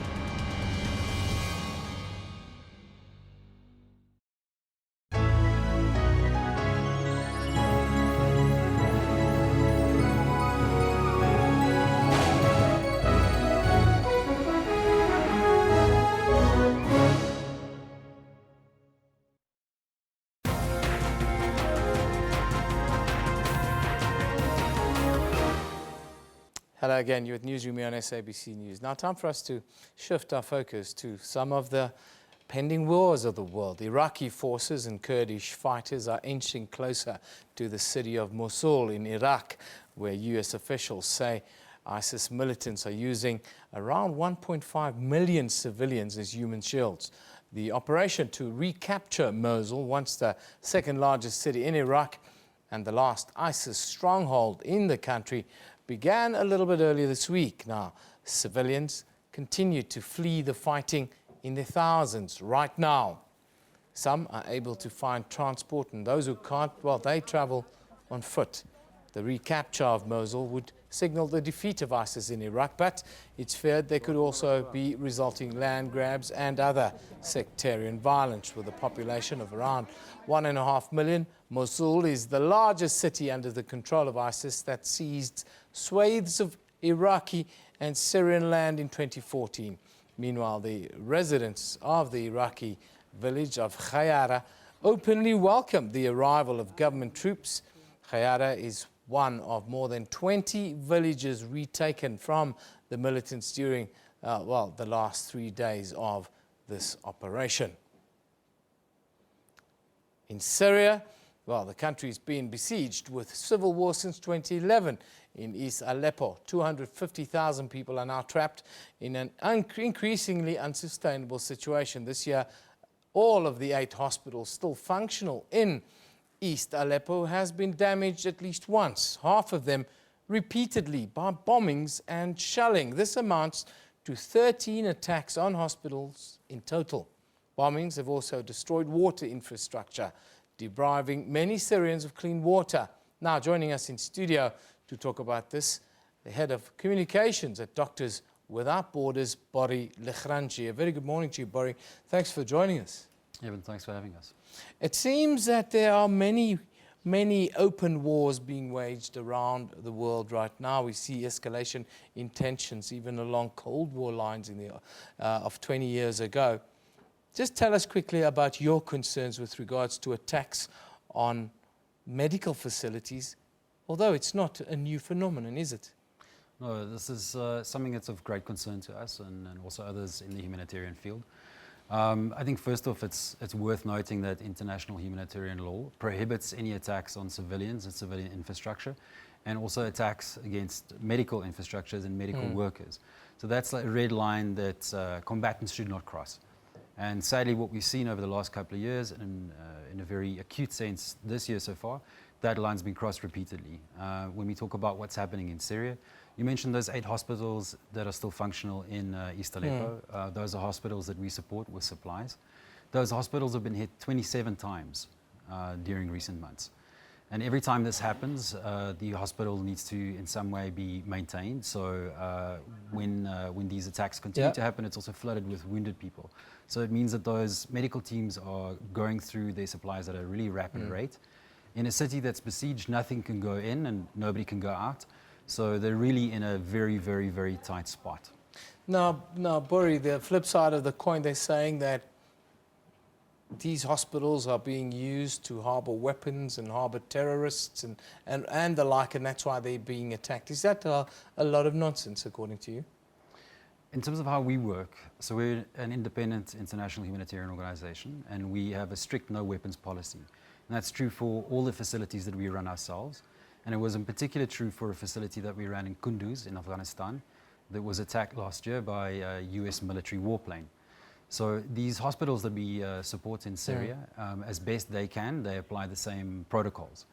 What we do know in this instance is that when there are indiscriminate bombings, aerial bombings that continue to happen, these hospitals are flooded with injured. So the patients are lying on the floor. Doctors have to make really tough decisions about who to keep on ventilators to save their lives. And this is an untenable situation. So what should happen is these indiscriminate bombings should stop, and there should be a possibility to evacuate people who need medical care. And that's the most critically injured and people who are gravely ill. Now, the great city of Aleppo, of course, has been flattened. We see pictures of it. How do you protect your staff there, and how do you maintain medical equipment and supplies and the like? And how does it affect your staff, these kinds of bombings going around where they're working? So in Aleppo, we support medical networks that run these hospitals. So there are 35 medical doctors that work there.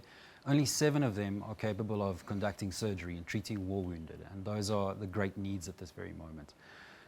We were, at the last time that we were able to get supplies in was in August, and what we also know is that one of the doctors that we've been in touch with has told us that a facility manager who used to keep some of the stocks at his home has been killed during a bombing, and so also his family, and all the stock that could have supplied them for 3 months has been destroyed.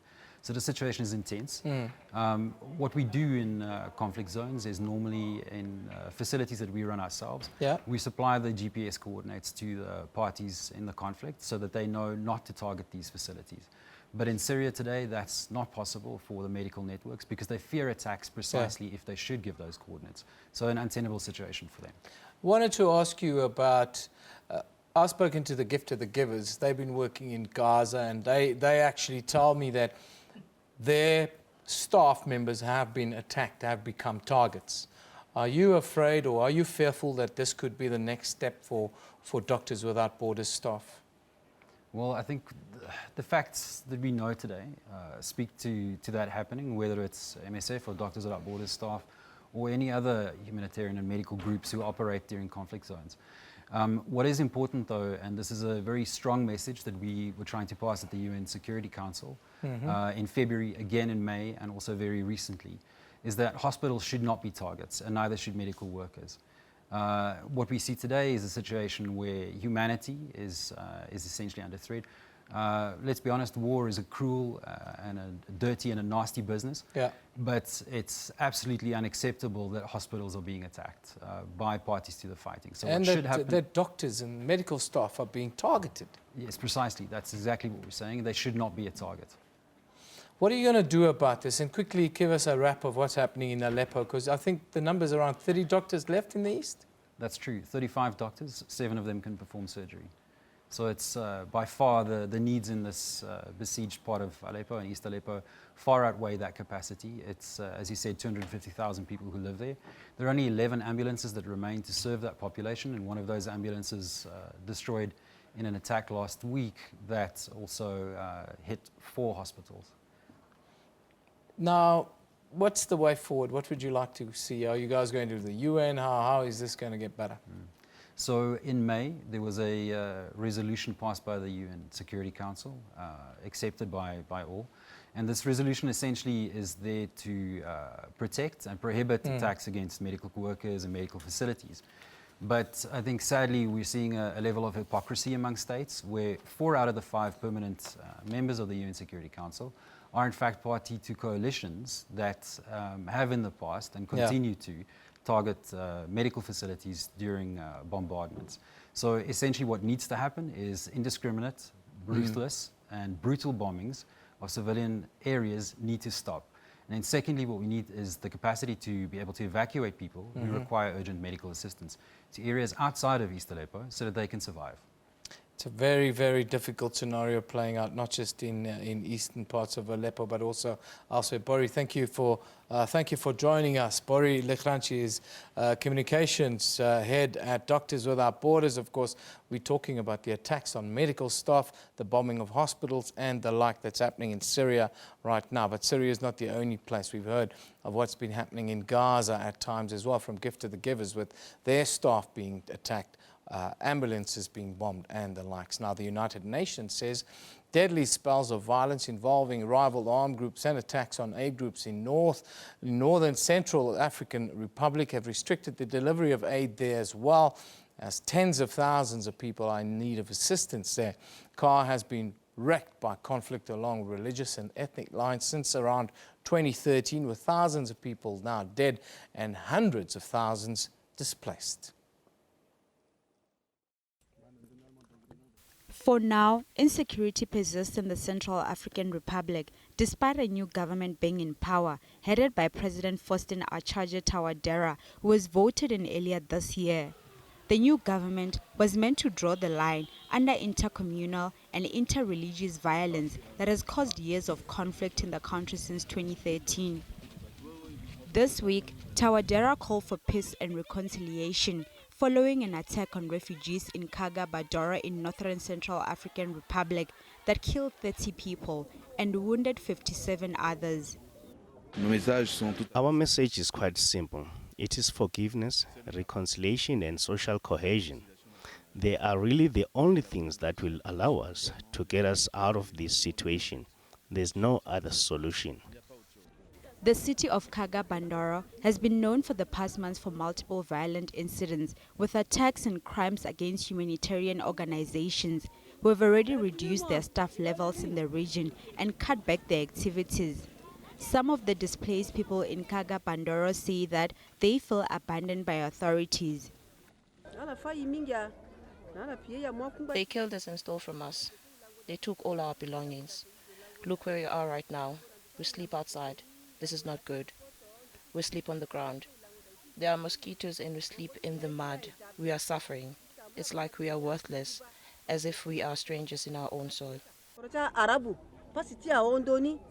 Despite Touadera's election and relatively calm in some parts of the country, attacks such as the one in Kaga Bandoro are a reminder that security in most of the country remains volatile, affecting the daily lives of thousands. The school year, which began last month, saw many students stay away due to fears of insecurity, and those who returned to school did so under heavy security. To try and foster national cohesion, a forum on national reconciliation was held in Bangui, bringing together members of the government, leaders from different national parties, main opposing armed groups and civil society. The process of disarmament and reconciliation will require a lot of human investment and financial resources. Its success will require everyone's contribution. All the actors will have to come together and have mutual trust. With that vision in mind, I also created a committee to ensure that we are on the right track when it comes to disarmament and reconciliation.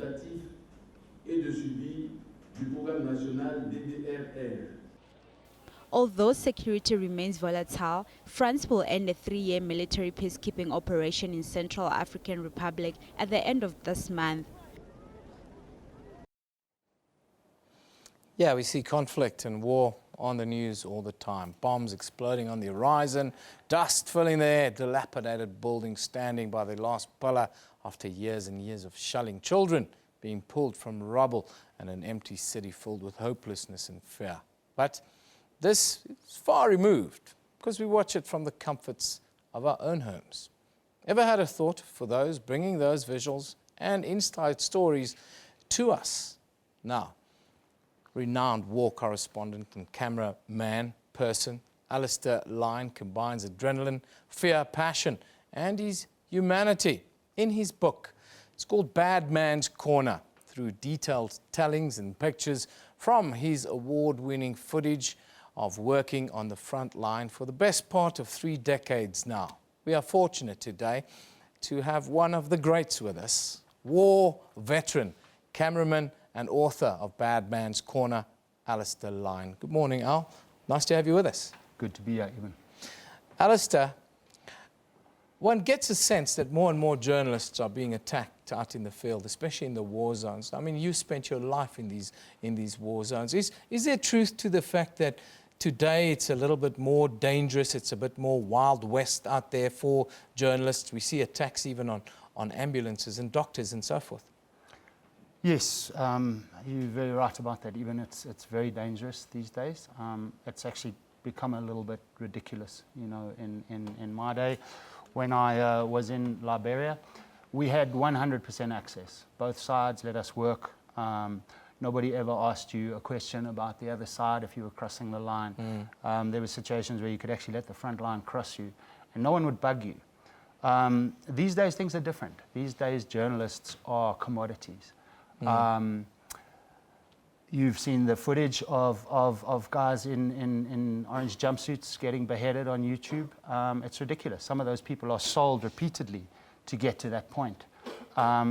Trying to be a war correspondent or a war cameraman in a war zone with a team of security that is there protecting you, it changes the game a little bit.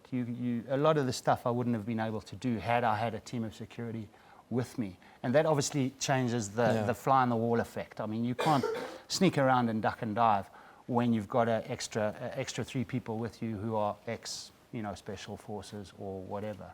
So yeah, things have changed radically.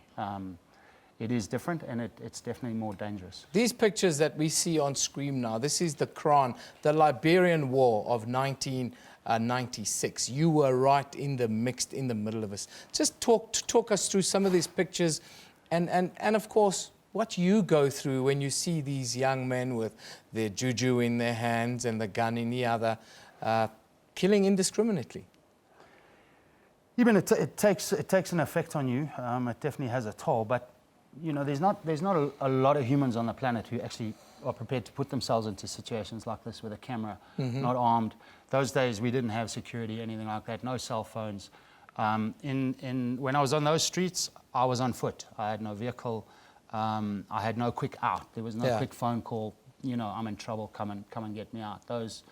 That wasn't an option. There was no evacuation procedures and insurances and that kind of stuff. No, none at all. That you see today. That's almost contractual a little bit in a way. Yes, yeah. So you try and live up to your subject, you know. And when kids are dying for whatever reason, you know, often as a journalist and especially as a cameraman or photographer, you're photographing the result of policy, of decisions that are being made, of a couple of clowns up there who are running the show and causing all of this. But your job is on the street to show what's happening. And like take for Suriname, Aleppo, it's crazy, and it's the journalist's duty to show that. And in showing that, you try and change it. We don't see a lot of pictures coming out of the eastern parts of Aleppo today. It's almost like there's a blanket over it a little bit, and it's become too dangerous for journalists to work. In this story, Bad Man's Corner, of course, the Liberian War of 1996, you yourself were blown up by a hand grenade in there and were unconscious for a little bit. Tell us about that story and how that kind of plays out in the book. It's towards the end of the book. The book is actually it's written on three separate days, and that would be the third day. It was sort of deep in the war, and I had been separated from the rest of the press because I had to do a story for NBC, which was a client of ours. I was working for the Associated Press at the time. And so I had to go into the US Embassy and do a story that they had to match. One of their competitors had done something, and AP said, oh no, he can do it, he's there. So I wasn't very happy not going to the front line. I went into the embassy, and lo and behold, an hour after being there, the embassy got attacked. And I was the only person there, so I got a lot of that footage, and once I'd got the story for NBC, I tried to get out of the embassy. It was a little more challenging than normal because of all the commotion going on outside. And eventually, when I did get out, I hooked up with the NPFL, who were right outside the embassy, Charles Taylor's guys, but they were getting hammered. They really were getting hammered. So when they decided to withdraw, I decided to stay in place. And they left, and I was waiting for the other side to arrive, mostly Kran militia. And that got a little hairy. But what happened, once the Kran arrived, they sort of went, it was a road coming around a corner, and they were moving up towards the US Embassy. And I thought, if they get in sight of the US Embassy, the Marines in the towers are going to hit them with their sniper rifles. So I lined myself up in a position whereby if the Kran moved forward, I would be able to get Kron in the left-hand side of my frame and hopefully the Marines in the right-hand side of my frame. And, well, the next thing I knew, I was sitting in the middle of the road, the sun had moved, the light had changed, everything was different. There were a whole bunch of kids in front of me, and I had blood coming out of my head, and my camera was on my lap, and I had no idea what happened. And it turned out a fighter by the name of Ray, who was an RPG guy in Taylor's army, he was just behind a wall behind me, and I didn't know. And he heard me, didn't know who I was. Yeah. And he came to me that night in the hotel, and he actually apologized. He said, I couldn't RPG you, so I grenaded you. I grenaded you. I should have said, thank you very much. Can I buy you a drink? Yeah. Which is Probably, so he was very apologetic. It's probably how it played out a little bit in those days. But now, seeing your first man being killed and that kind of thing, seeing people, headless people lying around the battlefields and so forth, there is an effect that it has on you. If you could give advice to a young journo who's out there thinking, oh, this is so cool, I want to go and do that, how does it affect you? It does affect you even, but you know, as I say, there's not a lot of people out there who are prepared to do it, and sometimes people want to do it and they get there and they realize, no, they actually don't want to do it. Yeah. You know, it's if you're in a gun battle and you're in a war, you must want to be there. Yeah. For whatever reason, you must want to be there. If you don't want to be there, don't go. Don't do it. You know. So my advice to young journalists who want to shoot, want to cover rock and roll, as we call it, go ahead. Just get into your first situation, and your brain and your heart and your body will tell you whether this is you or not. Whether it's and meant, take it from there. Whether it's meant for you. But before we wrap it up, let's go back to your book, A Bad Man's Corner. Where can people get it? And it's also accompanied with lots of different kinds of material, lots of, is it audio files and video files and that kind of stuff? Not audio yet. I'm busy doing an audio book at the moment that will have real-time audio on it, but at the moment it's just clip frames and some photos. And it is an ebook. I'm trying to be on the Saving the Planet side of publishing. So I'm hopefully going to leave it at that. But when the ebook comes out, it'll be a bit of a first, I think, with real-time audio in the book. And what do you think would you like people to take out of this book, to take out of Alistair Lyon's life, as it were? Because that's pretty much, this is one battle, but it talks a lot to your soul, doesn't it? Yes, it does. You know, when I decided to write it, I thought, well, I'm either going to tell it as it is, or I'm not going to tell it at all. So I could say there's a lot of my heart in that book, a lot of my soul. A lot of honesty. I read the first bits, and you kind of deal candidly with your own fears and being there and being overcome with fear and having to deal with it and having to execute and so forth. Yes, I was. I mean, when I very first went into Liberia, I was on my own. I was petrified, you know. But as soon as it all started happening and I had a frame in front of me, then I did my usual hiding behind the viewfinder, you know. When the bullets get too close, you say, oh, you know, how's my focus? How's my focus? How's my focus? We have an absolute legend. We are very fortunate to have one of the very best, yes, one of the very best, what they call, rock and rollers, war cameraman, Alistair Lyon. The book is called Bad Man's Corner, but Alistair has been, on the scene for the last, is it 30 years now? Pretty close to that. Pretty close to 30 years. Thanks for coming in and sharing your book. I wish you all the best. Of course, you can get the book on Amazon. It's an amazing read. It's something that will give you a real insight, and it can be a little bit of an eye-opener if you didn't know what it's like for you to see the pictures, what we call the great pictures from around the world. It comes at a great cost. Thanks, Al. Thank you, Evan. Now, we move on, of course, to the other circus happening in town. Republican presidential nominee Donald Trump says the offensive to drive the Islamic State from Mosul was timed to help Hillary Clinton win the presidency. Now, Trump and the Democratic presidential nominee Clinton met for their third and final presidential debate in Las Vegas last night. Clinton dismissed the idea as just one of many conspiracy theories which he's been spewing out, she says, for quite some time. We had Mosul. But when she left, when she took everybody out, we lost Mosul. Now we're fighting again to get Mosul. The problem with Mosul and what they wanted to do is they wanted to get the leaders of ISIS, who they felt were in Mosul. About 3 months ago, I started reading that they want to get the leaders, and they're going to attack Mosul. Whatever happened to the element of surprise? Okay?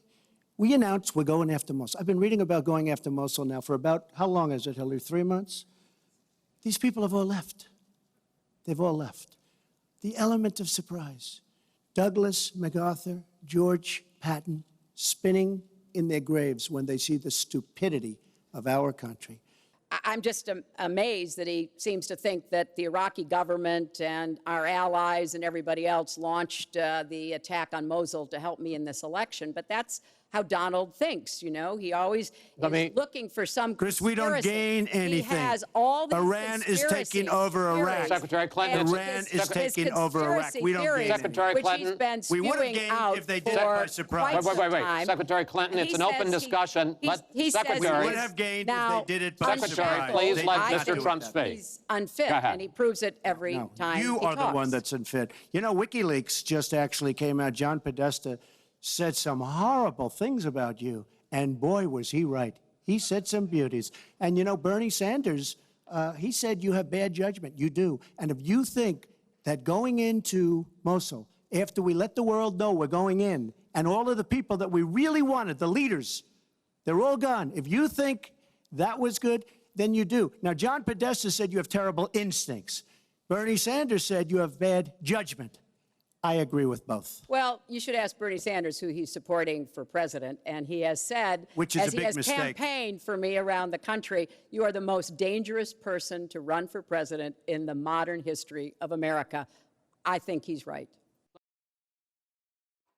Yeah, it was a very interesting debate last night. But we ask you the poll question today. Are you still interested in the US election? 54% of South Africans say yes, we are. 46% say no. Well, you better be interested because it will affect us. The votes stand now at 172 votes have been cast on this question. Keep voting. You can vote for another 21 hours. We'll have a look yesterday. If you tell us that you're still interested, we'll keep running the content around Hillary and the Donald. Now, let's take a look at what's happening well on the front pages around the African continent. We'll start in Swaziland, where the Swaziland Observer reports that, well, it's currently importing 100% of its electricity from South Africa, and that a local independent power producer as drought takes its toll on power generation in the country. Then in Namibia, the Namibian says a parliamentary panel found that some pupils in the Kunene region are still sleeping in makeshift tents because of a lack of hostels, while other pupils drop out because of child marriages there. Finally, in Nigeria, the Daily Trust reports that the federal government has taken over full responsibility for the rescued Chibok schoolgirls.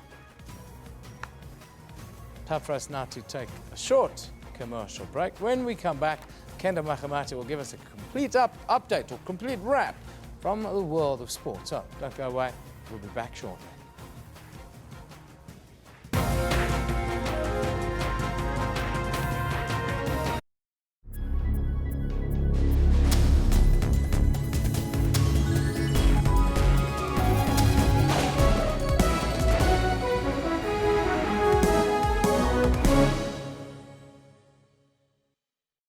Young girls crossing our borders often find themselves alone in the big city of Johannesburg. I came here when my pregnancy was 6 months. Like many other girls from Zimbabwe, Abigail found her way here to the Central Methodist Church. My friend who was raped, who was forced to have sex at the church. I insisted that this needed to be handled with the police. I think you don't have rights. You do what you don't want to do, and you'll be forced. Any refugee in a strange country is vulnerable to forms of abuse and manipulation. I don't have any option. I can just continue to put the guys so that I can take care of my baby.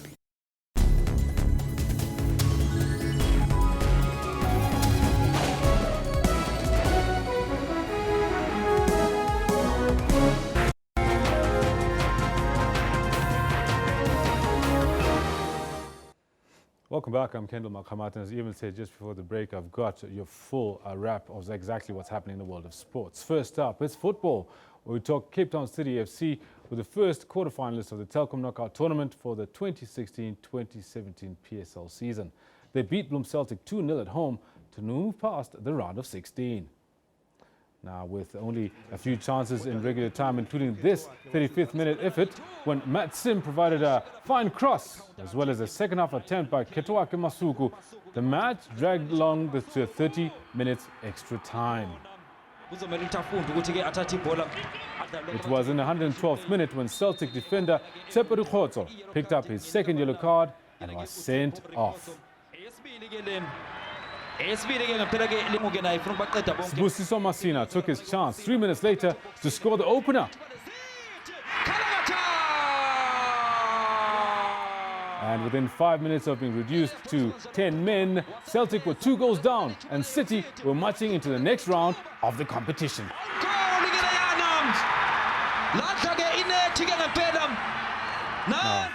The Telkom Knockout winners' check is worth 4 million rand, but for the teams who participated but do fall out in the first round, they still get 450,000 rand. Let's have a quick look at the rest of the Telkom Knockout fixtures. A win already for Cape Town City FC, 2-0 against Bloem Celtic. Highlands Park on Friday the 21st against Chipa United at the Makulong Stadium. That's a night game. Then on Saturday, there are 3 matches, mid-afternoon as well as into the evening. Free State Stars against Wits at the Gold Park. And the FNB Stadium is where Maritzburg United will be trying to get one over Kaizer Chiefs. And then, of course, Supersport United against Ajax Cape Town at the Lucas Moripe. We then go through to Sunday the 23rd, where Pirates will be hosting Golden Arrows at the Orlando Stadium and Baroka FC against the Platinum Stars. Both matches kicking off at 3 p.m. 6 p.m. on Thursday the 27th of October is Mamelodi Sundowns, who hopefully will have that star with them on their shirts when they play Polokwane City at the Lucas Moripe Stadium. Kickoff at 6 p.m.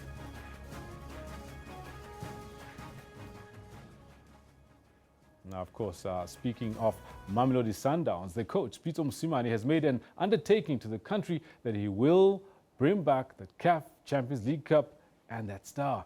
Mosimane was speaking ahead of his departure with the team to Alexandria in Egypt for the second leg of the final of the Continental Showpiece against Zamalek. Minister of Sports, Fikile Mbalula, also visited Gloorkop to bid farewell to the team that's on the verge of becoming African champions. It has not been an easy journey to reach the final, but despite a hectic schedule, Mosimane has defied the odds. His team goes into the second leg of the final in Alexandria with a 3-0 lead. I never thought we can take 3 to Alexandria. I thought maybe 1, possible, or 2 maybe, but we have 3 now, so we can't make excuses and say, oh, we needed 4. I mean, really. If successful, Sundowns will become only the second South African team to have the CAF Champions League star embroidered on their football gear. Orlando Pirates achieved this feat in 1995. Well, the story of Mamelodi Sundowns is a story of excellence. First, for our domestic league, professional soccer league, that we can produce winners. A win for Sundowns will also see them qualify for the Club World Cup. Celebrations have been put on ice as Sundowns consolidate their 3-0 lead in the CAF Champions League final, which will take place in Egypt on Sunday. Tabashiba, SABC News, Midrand. Now, staying with football, it was a goal fest in the European Champions League last night, with all the big clubs winning easily. There were 2 hat-tricks as well, from Lionel Messi for Barcelona and Mesut Ozil for Arsenal. Here's Messi. It's 2. He does it again. Lionel Messi was back from a month-long injury layoff, but it didn't show. He scored a hat-trick to help Barcelona to a 4-1 win over Manchester City. And it really was to be a tough return to the Nou Camp for former Barca coach Pep Guardiola. Arsenal scored the most goals on the night, though. Lucas will chase. That's Palomino coming across. Lucas, great chance. 5. After 3 from 3 different players, Mesut Ozil scored a second-half hat-trick to give the Gunners a 6-0 win over Ludogorets. And Lucas Perez perhaps hopes to provide it here. In towards Ozil with a hat-trick. happening. He's got Muller in the centre. Then Bayern Munich thrashed PSV Eindhoven with a 4-1 scoreline. The match was the 100th Champions League appearance for iconic defender Philipp Lahm, as the Germans extended their record of home wins in the competition to 14. Well, it's 4-1, and it's a goal that comes at the end of a move that must have strung 60 or 70 passes together. And now we've gone to rugby, where it's day 2 of the National Rugby Coaches Indaba in Cape Town, where South Africa is plotting a new direction for the struggling Springboks. In attendance at the 2-day conference are 54 delegates. This includes the current Springbok coach, Alistair Coetzee, as well as some of his predecessors. It also includes the 6 Super Rugby coaches and CEOs. Former Springbok centre Brendan Finte is also leading the Indaba to plan long-term and short-term Springbok interventions to ensure that systems are put in place to aid the success of Springbok rugby. They came from all corners of the country, former Bok coaches, Bok captains and CEOs, to try and restore the pride of SA Rugby. It's been a long time coming, but the 57-15 drubbing at the hands of the All Blacks in Durban earlier this month was the tipping point. Up front, we need to identify and acknowledge the common goals we have for Springbok rugby. We need to put player welfare high on our agenda. We need to develop short-term interventions and long-term plans to change the way we deliver the game in South Africa.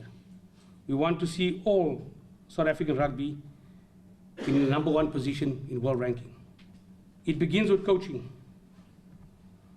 We know the New Zealanders get it right, and it would be wise to take a leaf out of their book. South Africa won the World Cup in 1995 and in 2007, but since then it's been a downward spiral. It's not only the All Blacks who now dominate, but also the New Zealand Super Rugby franchises. I was part of the 2007 era, where we won the World Cup, and we had 22 Springboks from a group of 31 in that team. The Bulls and the Sharks played in that final, if you can remember. Dit is 'n duidelike parallel. Super Rugby, franchises, Springbok, we have to work hand in glove together.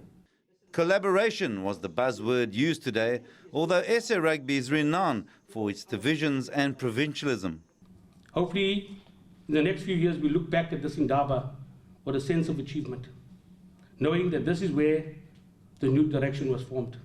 The Rugby Indaba ends on Thursday. SA Rugby is in a mess, hence the Indaba. Many people, however, are sceptical whether change will occur, starting with the administrators who wield the power and influence. Irrespective, it's a start nonetheless to try and rectify the shambles. Craig Murray, SABC News, Cape Town. We will, of course, bring you the latest on that as soon as we can, as we get to the end of the day. That's where we leave it for now. We'll be back with a lot more news at the top of the hour. Make sure you stay close watching Newsroom on DSTV 404.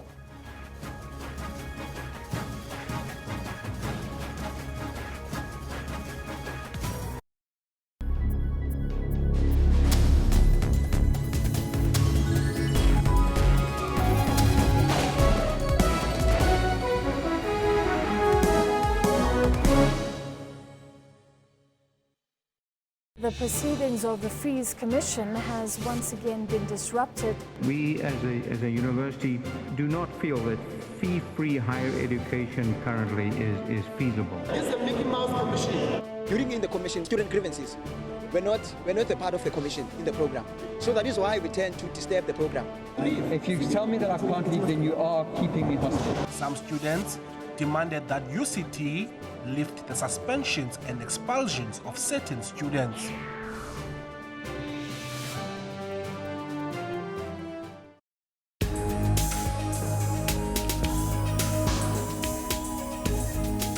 Now this is Trends, of course, your one-stop serving of all that's juicy and trending in the world of entertainment and showbiz. My name, of course, is Refiel Wemulwa. I'm Dr. Sello Mutaung, and this is Health Talk. A very good morning and welcome to Media Monitor. I'm your host, Alicia Jolly. My name is Dumile Matez. William Mulabati. My name is Mpo. What time is it? It's question time. For your daily dose of current affairs, tune in to the SABC News Channel.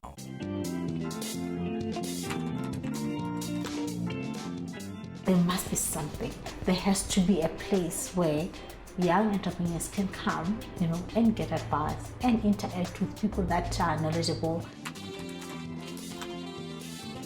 Business for me really, it's a calling. I do believe that it is a calling. Because I even remember, even when I was younger, when I was in grade 4, I sold silkworms. And they were quite popular actually. I was making a New York brand in South Africa. Being very proud of being a South African, I wanted to make it proudly South African. For more inspiring stories, stay tuned to Bupilong every Friday.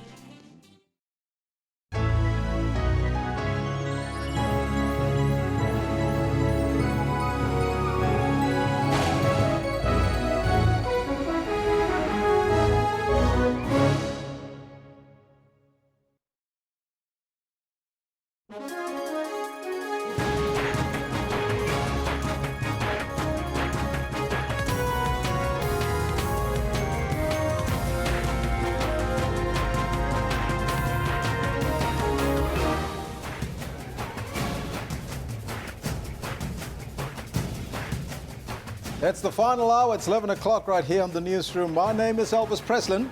And I'm Renee Vest. And of course, I'm Kendall Makamate. We'll be with you until 12 o'clock today, and you have to stay tuned until then.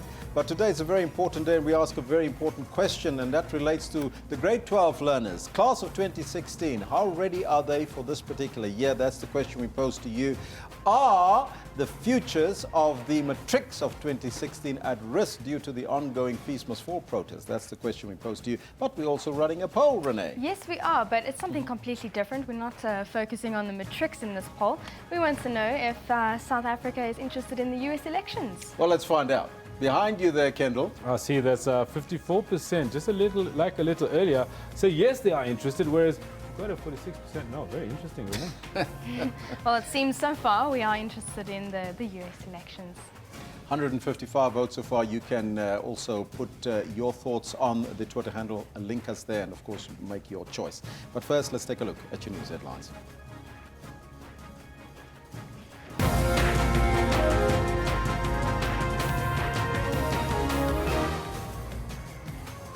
The Tshwane Metro Police Department has warned motorists and the public to be aware of a possible illegal Fees Must Fall march in the city this morning. The University of the Western Cape has given students the option of writing their final exams next month or in January next year after suspending face-to-face classes yesterday. And there's a massive advance of military forces approaching the last ISIS Iraqi stronghold of Mosul, where 6,000 militants are waiting. Now, those are all your headlines, but before we get to the news with Renee, let's find out from Kendall what's happening in the final hour on the sports news. Well, good morning to everybody at home as well as you guys. Happening in the sports, we've got some massive results coming out of Europe. But before with that, we also have results coming from soccer right here in South Africa. So hold on to your seats. This is what we have for you in the sports today.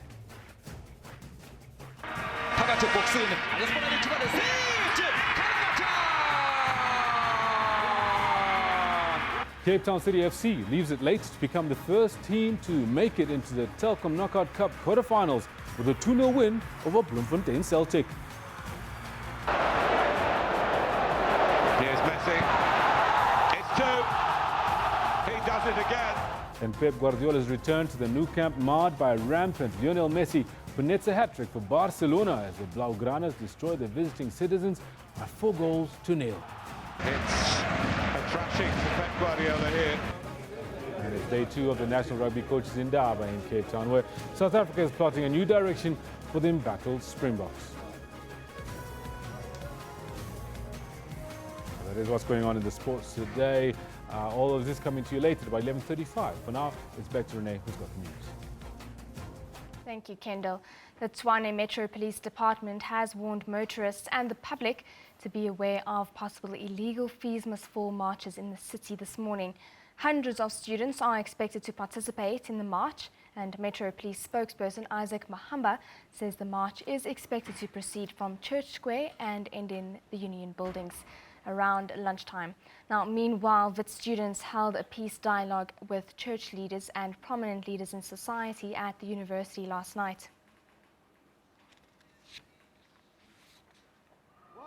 A meeting hoping to broker peace at Wits University, called by student leaders, staff and church leaders. But the arrival of the Wits Vice-Chancellor didn't go down well with students.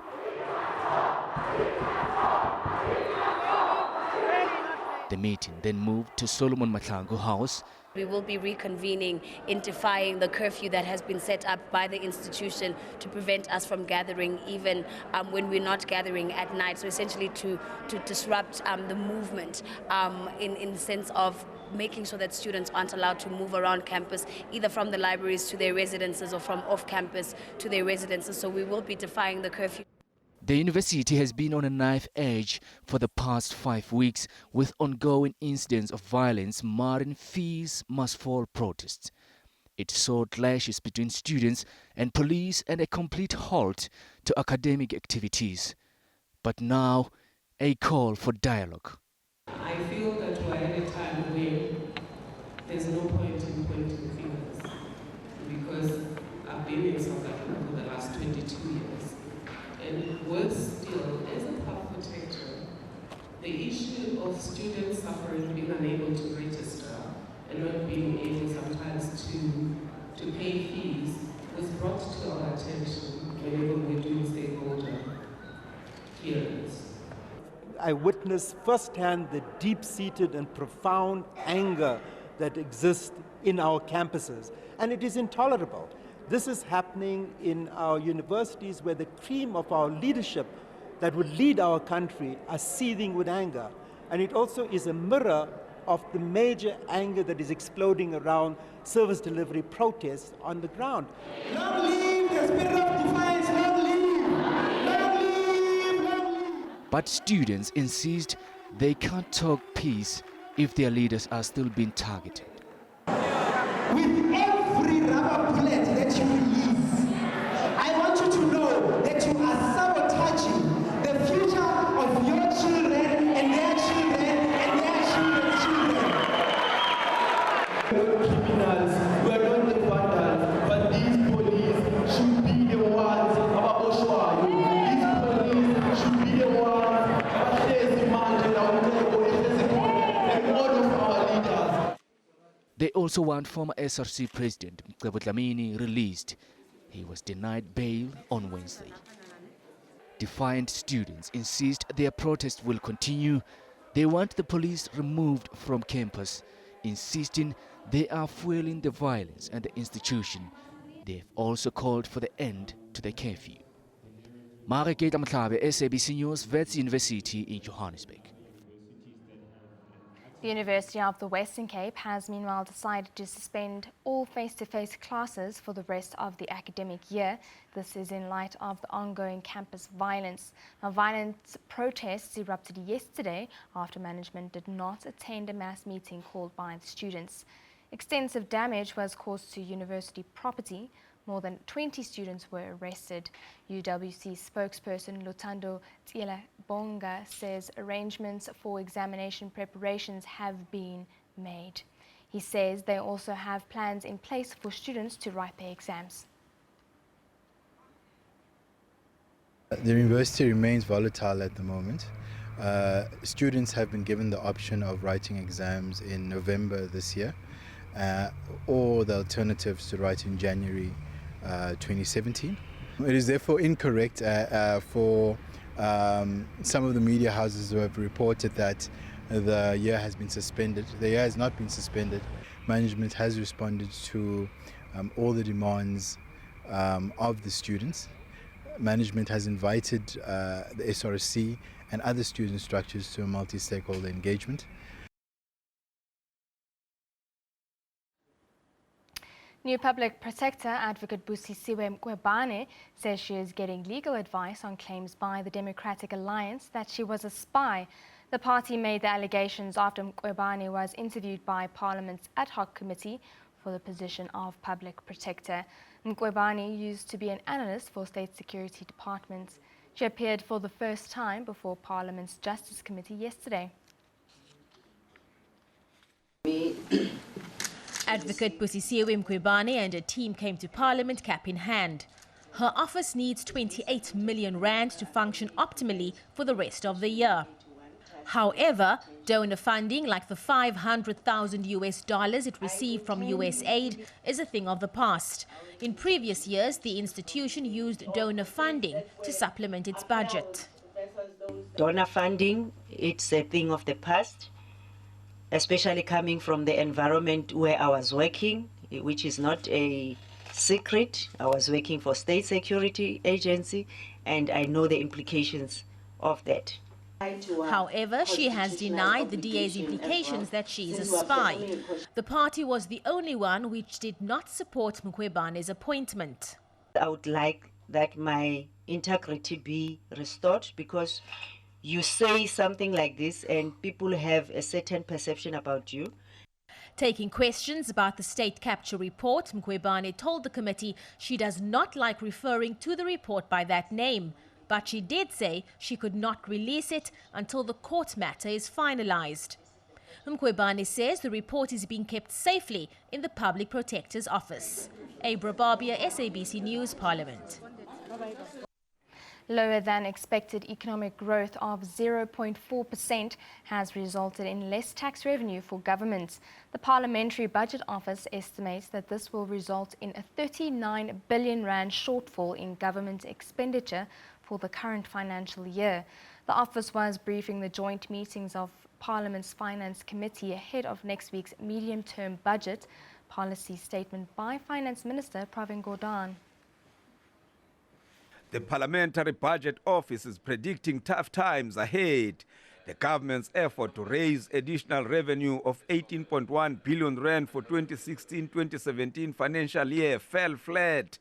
Now the proposals for 2017-2018 and 2018-2019 intend to raise a further 15 billion rand.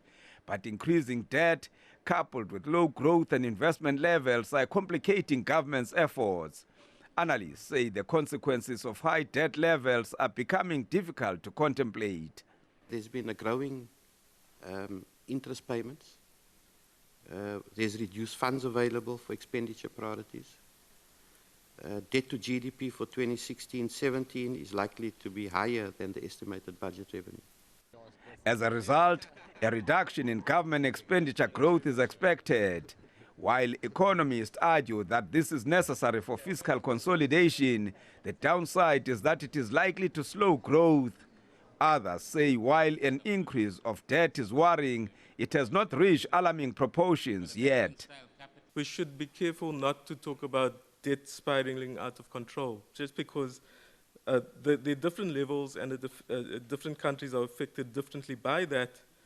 And I think there's no empirical or support in the literature to think that South Africa's debt will soon be spiraling out of control. Lawmakers concede that in the next 5 years, they will be facing tough choices as both our fiscal and monetary space become heavily restricted. Finance Minister Pravin Gordhan is expected to shed some light on all these and other challenges facing the country in Parliament next week. Manilisi Tubase, SABC News, Parliament. Moving further afield, Iraqi forces and Kurdish fighters are inching closer to the city of Mosul in Iraq, where US officials say ISIS militants are using civilians as human shields. The operation to recapture Mosul, once the second largest city in Iraq and the last ISIS stronghold in the country, began on Monday. Civilians are fleeing the fighting in their thousands. Some are able to find transport, and those who can't travel on foot. The recapture of Mosul would signal the defeat of ISIS in Iraq, but it's feared there could also be resulting land grabs and sectarian violence. With a population of 1.5 million, Mosul is the largest city under the control of ISIS that seized much of Iraq and Syria in 2014. Meanwhile, residents in the Iraqi village of Qayara openly welcomed the arrival of government troops this morning.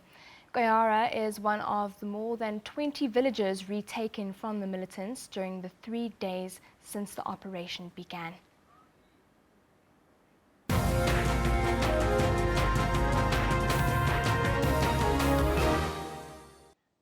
Grade 12 learners taking the independent examination. Oh no no!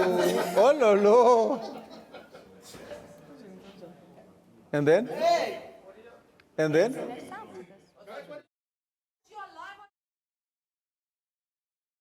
National Senior Certificate. The IEB has been around for more than 25 years, and their examinations are considered by many teachers, parents, students, and even universities, both within and outside our borders, as a more challenging and comprehensive assessment than the State National Senior Certificate, the NSC. The IEB Chief Executive Officer Anne Oberholzer now joins us here in studio to take us through the theory of the exams and the preparations thereof. A very good morning to you, Anne, and welcome. Good morning, thank you. Now, Ms. Oberholzer, are we ready for the 2016 final exams for the IEB? We certainly are, and we certainly hope that all the learners are ready. I'm pretty sure they are, because they've been working since grade 1 for this set of exams.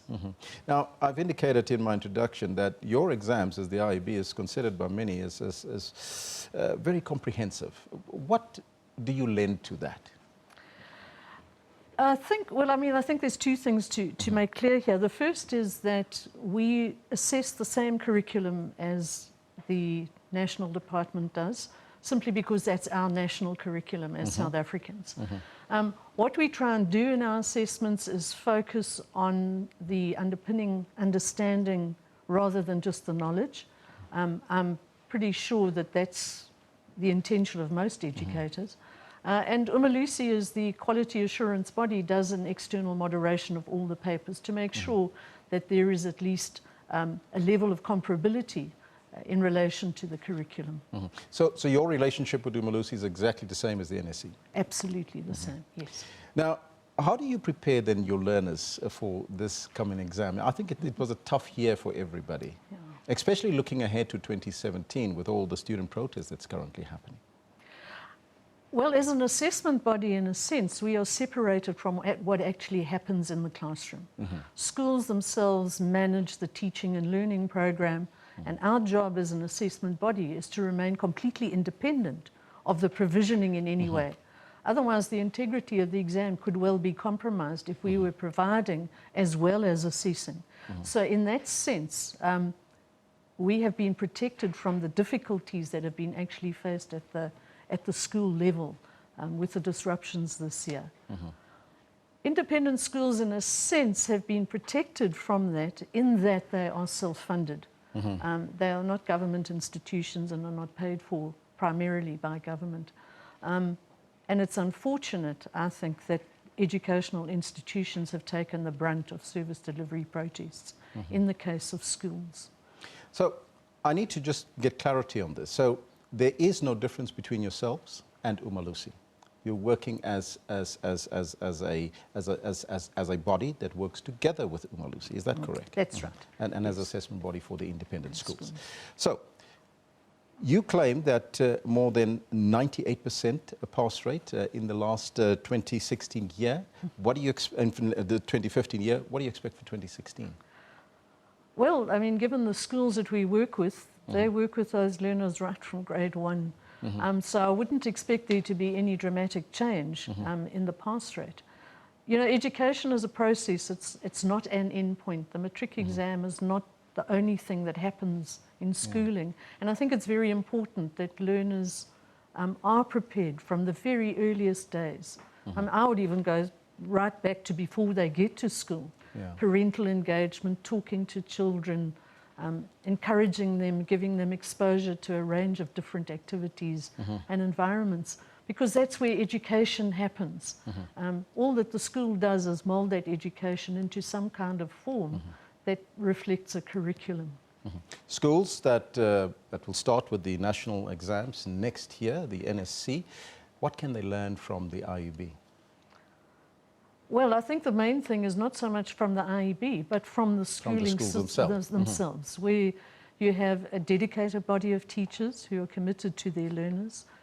You have predominantly well-run schools because of the management systems and the school governing boards that look after those schools to make sure they do what they need to do.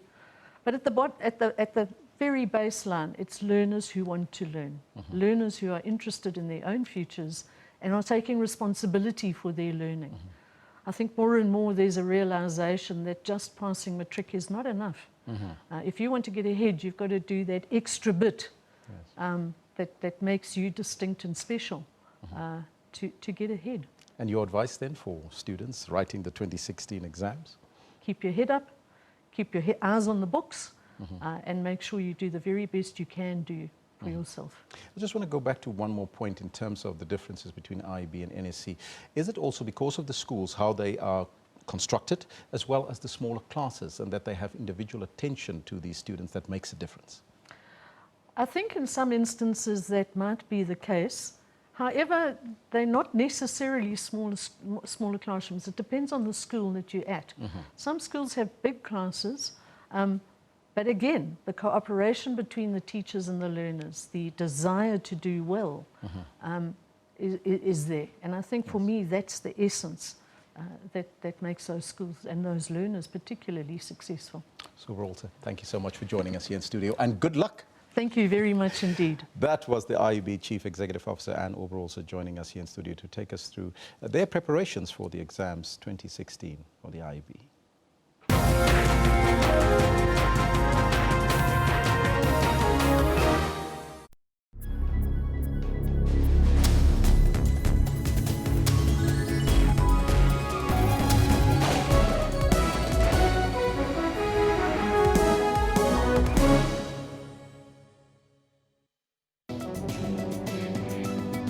What causes Parkinson's? How common is it? Your research showed that it's slightly more prevalent in men. It's equally affected at women as well. And all races can be affected with Parkinson's. There is no such thing as one race is more prevalent than the other. Parkinson's disease is the disorder of degeneration of the neurons, therefore exposes one to have those unwanted movements of the body. I live my normal life. I wake up in the morning, I do some exercises here and there. It's just a movement disorder. It's going to affect how he lives his life. And I think as a family, it's just helped us get a little bit closer and surround him. Catch Health Talk every Saturday from 9 to 10 with Dr. Silo Mutawo.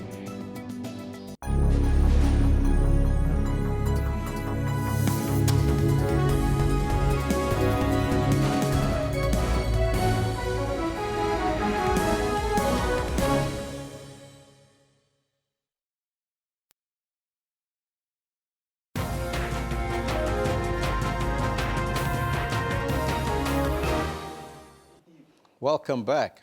Now, the teaching of maths and science in Umlazi schools has received a boost with the establishment of the two state-of-the-art joint ventures between Shell SA Refining and BP Southern Africa, SABC. Now, SABC have been sponsoring science laboratories in the township. The recently established Menzi Laboratory has been named after the late Felix Mosholo, the legendary principal of Menzi, who served the school to great acclaim for 26 years before his sudden passing in February 2015. The R1 million project involved converting a classroom into a fully equipped science laboratory. So far, 18 science labs have been installed at a cost of approximately 20 million rand. Now, to talk to us about the project and how it is benefiting the learners, we have SABC's Sustainable Development Manager, Cindy Govender, and a grade 11 learner at Menzi High School, Lindo Kwashube, who is the beneficiary of the project. Cindy, a very good morning to you, and let's start off with you first. Tell us about the laboratories, and we believe that SABC has to date invested in 18 state-of-the-art science laboratories, valued at over 20 million rand in the Durban South area. Why is science so important? Morning. Yes, science is really important to SABC in the sense that we try to build the future engineers. And one of the ways of doing that is to start with the love of science and maths at school level. So to date, we've built 18 labs, as you've said, and to the value of 20 million. We will continue investing in the Durban South area because it allows the learners an opportunity to touch and feel and put theory then into practice. Now, let me come back to you, Lindo. Tell us about your experience and about the lab that the school that you are and the lab. What difference did it make to you in your schoolwork on a daily basis? Okay, in my school, Mentor High School, as it is a great school, as it was getting great marks, 100% every year. So, getting that lab have improved us because now we can do some experiments and we can see live everything that we've read in the book. So I'm sure that will improve our marks. Mm-hmm. Now, as a learner, will this benefit you personally, you think, especially with the exams around the corner? Okay, it's so beneficial to me because I've gained some knowledge, more knowledge compared to when I read my book, just like a book only. Because when you do experiment, you see everything live, and it's so easy to remember those experiments when you have done them. So the labs have done good things for us. Now, Cindy, since undertaking the project, especially in Umlazi, what tangible changes have your organization seen? So the first thing that we've seen is an improvement in marks. It's important that when you invest in something like this, that you're also able to see that move. We've also invested in the upgrading of teachers. So when we invest in these laboratories, we take the time to teach the educators in terms of the equipment that they're going to be using. And in total, there's a total upskilling when we do these labs. Mm-hmm. What do you put into those labs that make them so expensive? So each year actually we invest in 2 labs. This year we've invested in Ogwini as well as Menzies. It's basically state of the art. You basically walk out there knowing that you've got a fully fledged functioning laboratory with your equipment. In addition, we put computers in there, we put a data projector, and like I said, we invest in teaching the educators. Now, the end of the year, as I indicated earlier to you, Lindo, is around the corner. What would be your advice looking at the science and technology perspective and what you're going to look forward to in the year to come, 2017, when you go to university? Will that be the sort of field that you will engage in, seeing now that you have a lab at your school? It's a very good thing to us because as you know that the exams are around the corner. So yeah, we need to study hard. So those labs have given us the opportunity to know more about science. So I'm sure all these schools that have got these labs can improve in their marks, and that can help us to go into the university and study more. So will you become a scientist then, I take it? Yeah, I can't be an engineering. I just like engineering. Mm-hmm.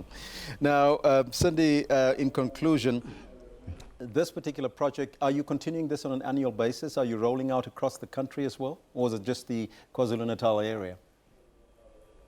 So at this present time, it is the KwaZulu-Natal area, specifically the Durban South area. It's the area in which we are based, it's the area in which we operate, so it's the area in which we give focus at this particular time. And what is the benefit for SABC getting students to really engage with maths and science and probably maybe in years to come continue with that and becoming young scientists like Lindo here? I would say that, like I said initially, SABC is the largest oil refinery in Southern Africa. We really want to invest in the future engineers. And if you started at this young age, you allow learners to actually touch and feel an experiment, and you actually help them to position themselves as engineers. What you'd find most times is that learners only have that experience at tertiary levels. They never see any equipment until they get to that level, and it puts them at a disadvantage. So our hope is that by doing this, children at school start to dissect physics and start to actually enjoy it and ultimately get good marks in physics. Thank you to both of you, and good luck to the exams, young man. I hope you do well in maths and science.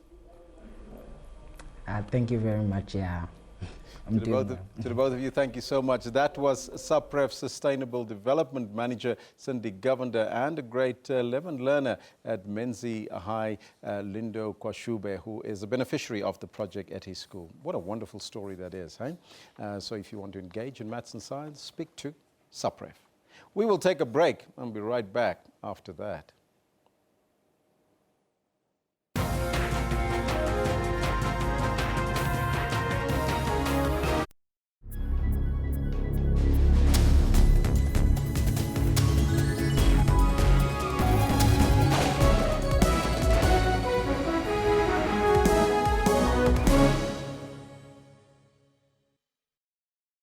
Fees Must Fall campaign was marked by destruction, intimidation and violent clashes at Wits University. University management who tried to speak to the SABC were met with hostility.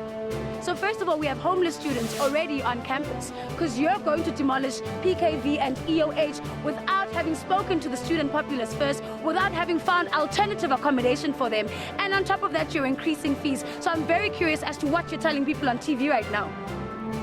I think the young lady had better direct her question to the Vice-Chancellor. I will not direct my question at the Vice-Chancellor because I know exactly who I am talking about. You hold power as well, especially with regards to the accommodation that we have at this university.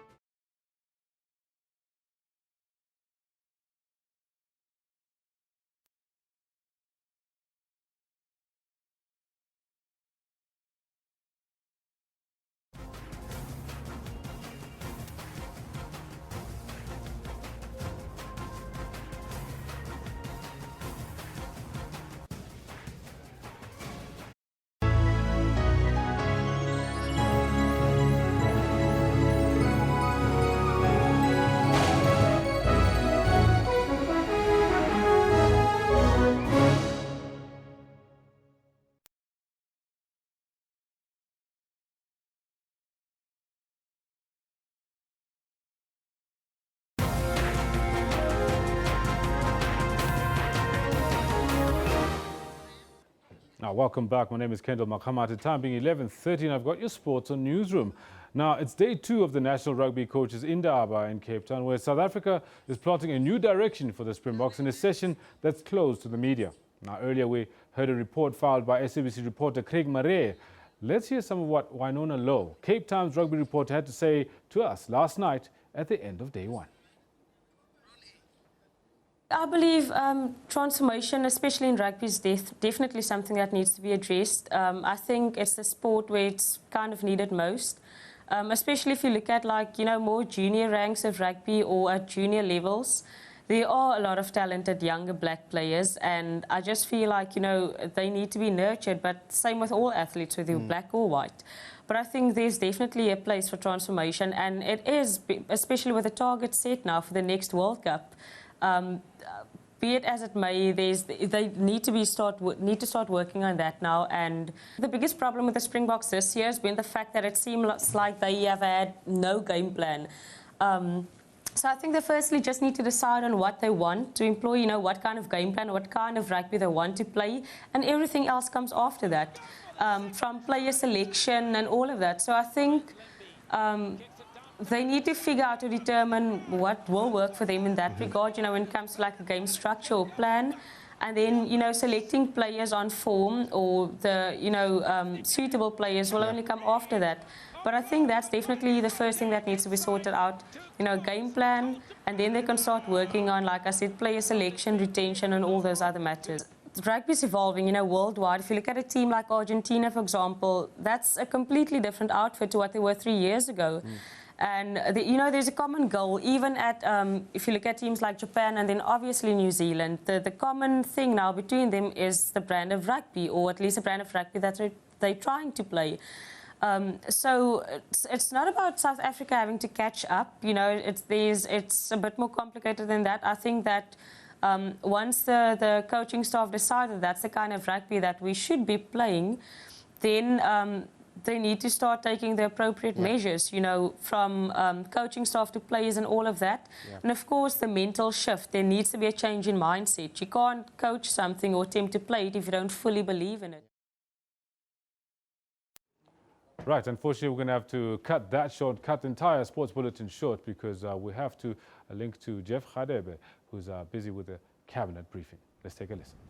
Cabinet wishes to reiterate its call for the country to support all efforts to save 2016 academic program. These efforts, led by government through the Ministerial Task Team, working with students, parents, universities, and stakeholders, are a demonstration of our collective commitment to find solutions to normalize our education sector. Cabinet shares the sentiments expressed by students with regards to the challenges they face on high cost of tuition fees, accommodation, textbooks, transport, and living expenses. If the academic year is lost, universities and colleges do not reach a finality this year, almost 1 million matriculants will not be admitted into higher education in 2017. The ripple effect is such that all students from first year to final year would be affected, and ultimately our economy, as no new skilled graduates will enter the job market. Consequently, those who would have graduated as medical doctors, engineers, accountants, teachers, and various professions will no longer be in a position to enter the economy. Cabinet fully supports the rights to education that are contained in the Freedom Charter, the country's constitution, and prioritized in the National Development Plan, our Vision 2030. We further support the right to access to higher education, particularly for the poor. The Freedom Charter says higher education and technical training shall be open to all by means of state allowances and scholarships awarded on basis of merit. Our country's constitution states everyone has the right to further education, which the state through reasonable measures must make progressively available and accessible. In appreciation of the magnitude of the challenges in higher education, President Zuma has further broadened the composition of the Ministerial Task Team with inclusion of ministers of human settlements, communications, finance, and social development. Our government has received several proposals that have been put forward by various constituencies and stakeholders. A technical process is underway to evaluate them, and once work is completed, options will be provided to address the current challenges. Our government will further take steps to make resources available to all NSFAS qualifying students progressively to cover the full cost of study at universities and TVET colleges over the long term. Our government will also develop mechanisms to address the challenges faced by the missing middle students who don't qualify under current NSFAS rules but are unable to afford the full cost of study without some form of assistance. All of these will be phased at a pace and scale that depends on the rate of growth in enrollment and available resources. The Presidential Commission of Inquiry into Higher Education and Training is continuing with its work and will assist government to come up with a long-term solution for access to higher education, particularly for the poor. The Minister of Finance will table the medium-term budget policy statement on the 26th of October that will set out the broad fiscal framework over the medium term. In the 2016-17 financial year, government, through the Minister of Higher Education and Training, has allocated tremendous amount of resources to higher education, which saw the Department of Higher Education and Training receiving a budget allocation of 49.2 billion rand. Cabinet believes that it is only through our investment in education as a country that we will be able to make meaningful progress in addressing the triple challenges of unemployment, poverty, and inequality. Government has responded to the pleas of students and will subsidize, as Minister Nzimande highlighted, the 2017 fee adjustment of up to 8% to pay for the fee increase through a gap funding grant on behalf of all poor, working class, and the missing middle students, that is, students with a family household income of up to 600,000 rand per annum. This means that both the NSFAS qualifying students and the missing middle students will experience a no-fee increase, as government will pay the percentage fees adjustment. This subsidy will amount to about 2.5 billion rand, which covers over 70% of all undergraduate students. All stakeholders must immediately work towards creating conditions and a conducive climate for the academic program to resume without delay. To ensure the progressive realization of the right to further education, our government will develop a roadmap working with all relevant stakeholders for the transformation of universities and TVET colleges to create opportunities for access, opportunities for success, financing, and support for students and institutions. Several stakeholders, including amongst others students, banks, and business, have presented different proposals on how we can finance higher education, particularly for the poor. Therefore, the ministerial task team will bring all these stakeholders under one roof to develop a roadmap that will pave a way for a solution. Cabinet is pleased and welcomes the resumption of classes in many of our universities and urges students to return to class. This is a critical period for the academic program, with examinations around the corner. Our government believes that the concerns of students can be addressed through dialogue while the academic program is underway. Cabinet remains deeply concerned at the outbreak of violent student protest on some university campuses around our country. While the right to protest is protected under our Constitution, there is no room for violence, no room for intimidation and destruction of property. The legitimate student leadership must do everything in their power to isolate the criminal elements which have tended to undermine genuine demands of students.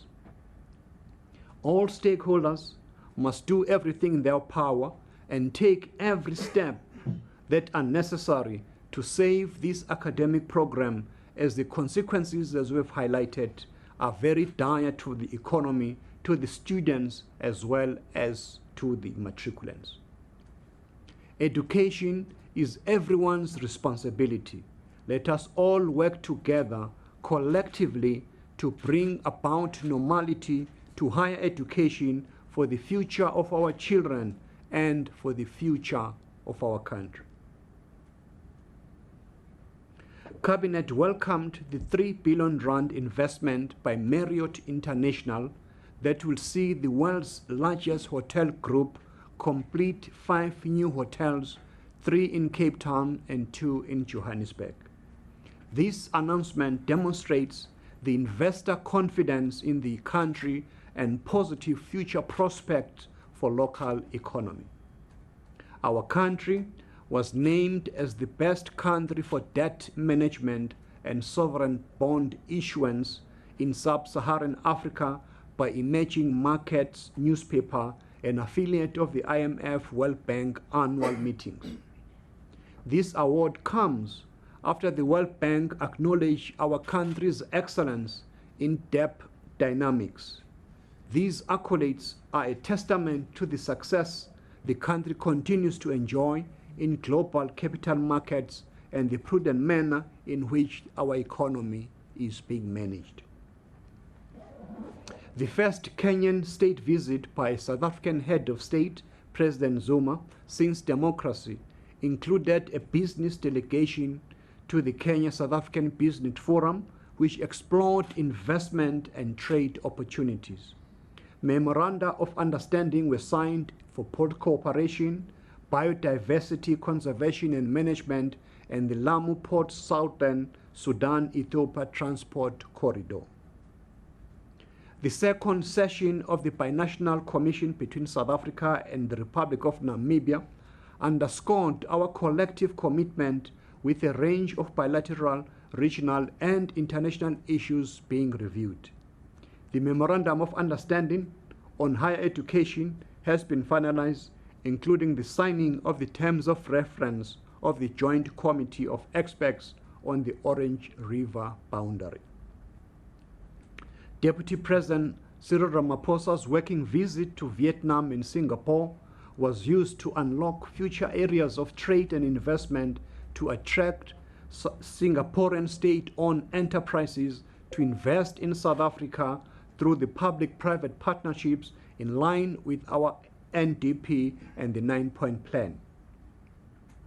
Our commitment was also secured for Singapore to assist South Africa with skills development and to increase the number of training courses for South African students offered under the Singapore Cooperation Program. President Zuma addressed on Tuesday the annual South African Heads of Mission Conference, which provided a platform for our heads of state mission to share ideas on issues and priorities which better enable them to continue representing our country. As our representatives abroad, they have a responsibility to build friendships and partnerships that will help us achieve our goals of the National Development Plan, that of inclusive growth, jobs, and decent life for our people. In responding to the needs of communities and businesses, our Cabinet colleague, Minister Munkonyane, will turn the sword on the construction of Phase 1 of the 18 billion rand Val Gamagara water project this Friday tomorrow.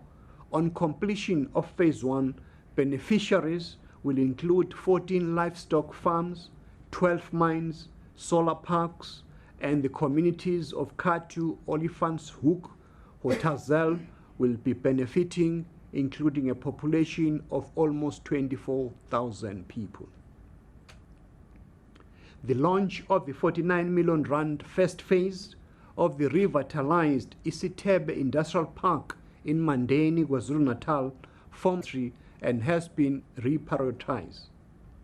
The aim is to regenerate state-owned industrial parks across our country in order to promote industrialization and increase their contribution to job creation and our country's economic growth.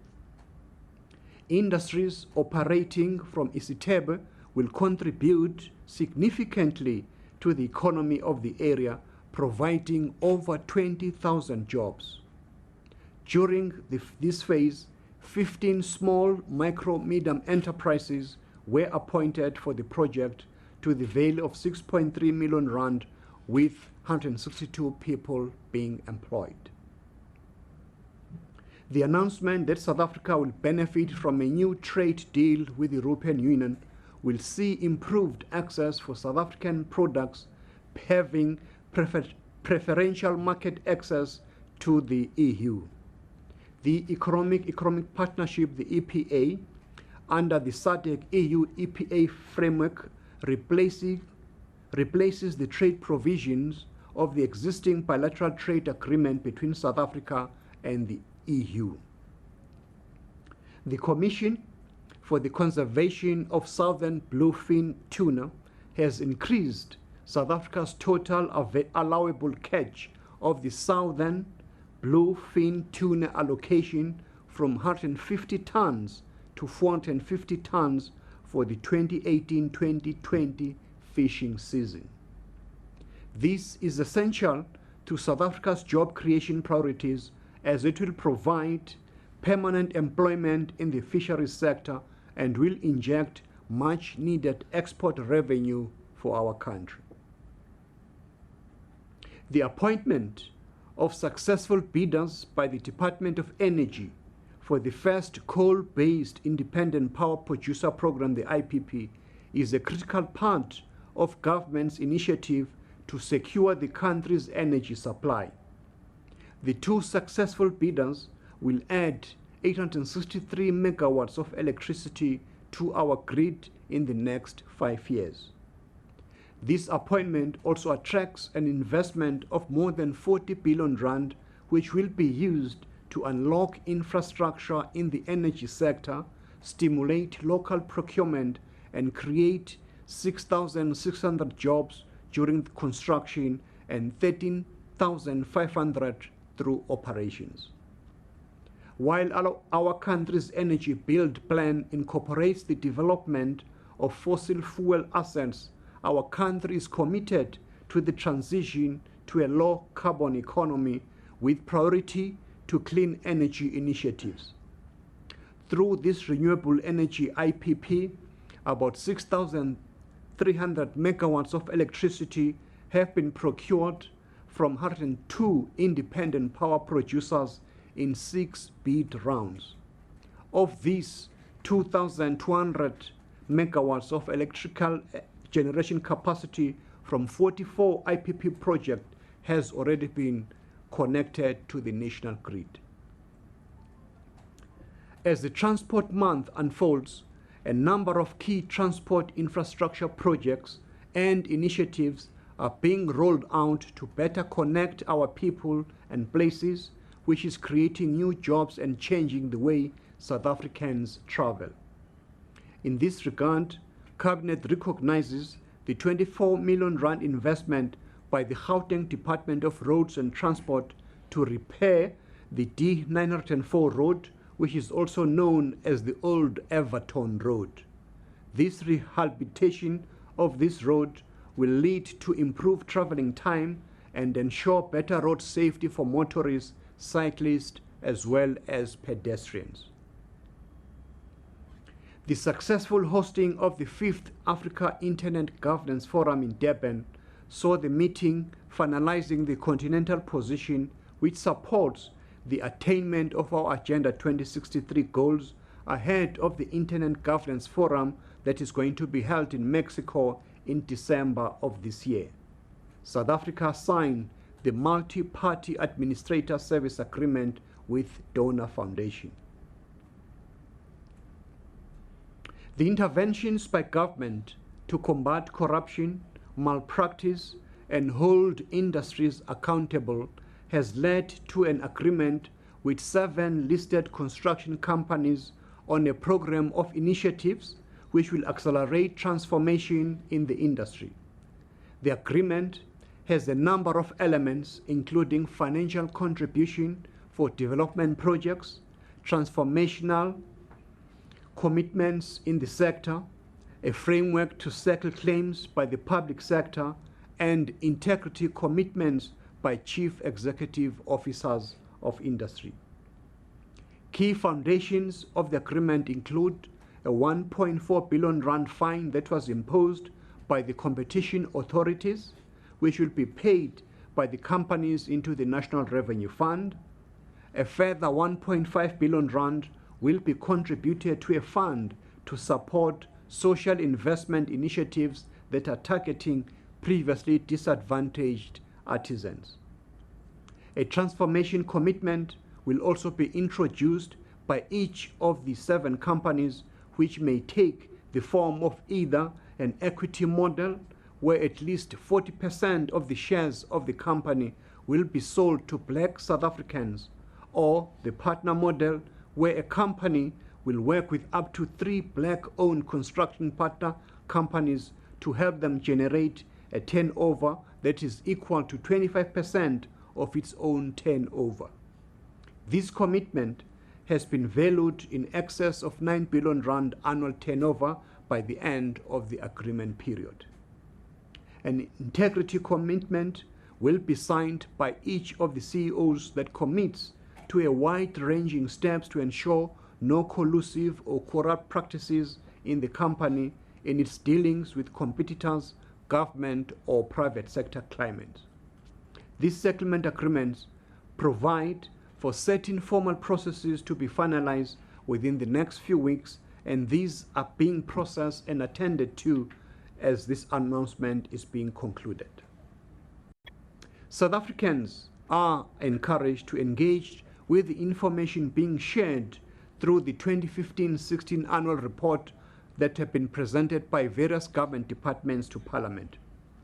This information demonstrates the implementation of government program of actions as well as the progress on the medium-term strategic framework and the implementation of the National Development Plan.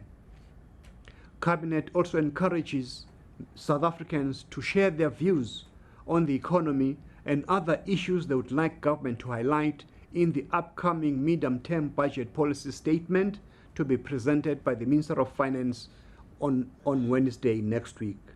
Contributions can be sent through Facebook, National Treasury South Africa, Twitter at Treasury RSA, or oral representations, and also on the National Treasury website. Key Cabinet decisions. Cabinet approved the broad principles of the National Transport Master Plan 2050, which we'll see, and it also approved for submission the revised international telecommunications regulations to Parliament for ratification. Cabinet also approved for submission to Parliament the World Radio Communications Conference to Parliament for ratification in line with our Section 231 of the Constitutions. Cabinet also approved for submission to Parliament the final acts of the International Telecommunications Union Plenipotentiary Conference of Guadalajara 2010. We also briefed on the progress being made on the establishment and the implementation of the Broadband War Room.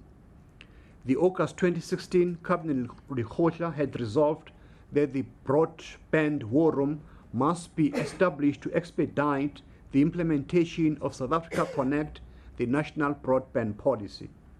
As part of the terms of reference of this war room, several critical issues were identified that have a direct impact on the successful rollout of affordable, fast, reliable, and secure internet. And these include addressing the delays in the allocation of high-demand spectrum, broadband connectivity, rollout and funding, ineffective market structures, fast-tracking the digital broadcasting migration, e-governance, IC in state-owned companies, to mention but a few. Cabinet also approved that the Paris Agreement on climate change be submitted to Parliament for ratification. This Paris Agreement is a legal instrument that will further guide the process for universal action on climate change. It brings all nations into a common cause of acting collectively to the threat of climate change in the context of sustainable development and efforts to eradicate poverty. It sets out the goal of holding the increase in global average temperature to well below 2 degrees Celsius. This Paris Agreement will enter into force on the 4th of November 2016, 30 days after the date on which at least 55 parties to the convention, accounting in total at least 55% of the total global greenhouse gas emissions, have deposited their instruments for ratification. Cabinet also approved the draft national policy on extension and advisory services for implementation. We also approved the final draft of the revised and refined medium-term strategic framework for 2014-2019 on outcome 2, a long and healthy life for all South Africans, and this will serve as the building block to implement our Chapter 9 of the National Development Plan.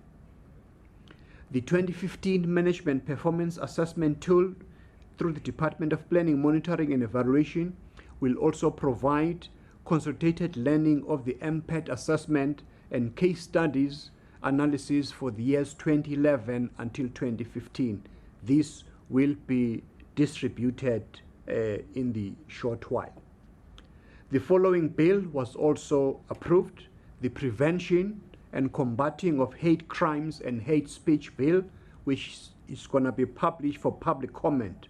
This bill seeks to create offenses of hate crimes and hate speech and to put in place measures to prevent and combat these offenses. The aim is to address the increasing number of racial incidents and to further address other types of criminal conduct motivated by bias, prejudice, or intolerance in the form of hate crimes and hate speech which occurred in the recent past. This is also in line with our NDP, which highlights the need for sustained campaigns against racism, sexism, homophobia, and xenophobia and all our people. Upcoming events. The Breast Cancer Awareness Month in October also represents a national effort by public and private healthcare to raise awareness of this disease. Early detection of the condition can lead to effective treatment. All women and men should conduct regular self-examination and undergo screening through their nearest healthcare facility. The Department of Health will host the 40th World Hospital Congress of the International Hospital Federation under the theme Addressing the Challenge of Patient-Centered Care and Safety, which will take place in Durban from the 31st of October till the 3rd of November. This Congress will provide a unique global forum to facilitate multidisciplinary exchange of knowledge, expertise, and experiences in the health sector management and service delivery. Key issues in the environment. Cabinet has affirmed its support for Minister of Finance Pravin Gordhan, who under Section 35 of the Constitution is innocent until proven otherwise by a court of law. Cabinet remains confident in the country's criminal justice system and the fair and just judicial processes which have defined our democratic era. These processes must be allowed to take their course. The outcome from the 8th BRICS Summit, which was held in Goa in India, saw BRICS leaders hold interactive round-table discussions on strengthening intra-BRICS cooperation and reflecting on global issues such as international conflicts, the fight against terrorism, reform of the global system of governance, especially the democratization of the UN and the Bretton Woods institutions. The adoption of this declaration and action plan highlighted the strong foundation that BRICS has made in terms of establishing institutional mechanisms for tangible cooperation. The possibility of setting up an independent BRICS rating agency based on market-oriented principles in order to strengthen the global governance architecture was also welcome. During the visit in Goa, the Kipla Pharmaceutical Company and the Dube Industrial Development Authorities signed an agreement to establish a BAO logistics facility. This 1.3 billion rand investment will result in the first plant on the African continent producing affordable anti-cancer drugs based on biotechnology processes.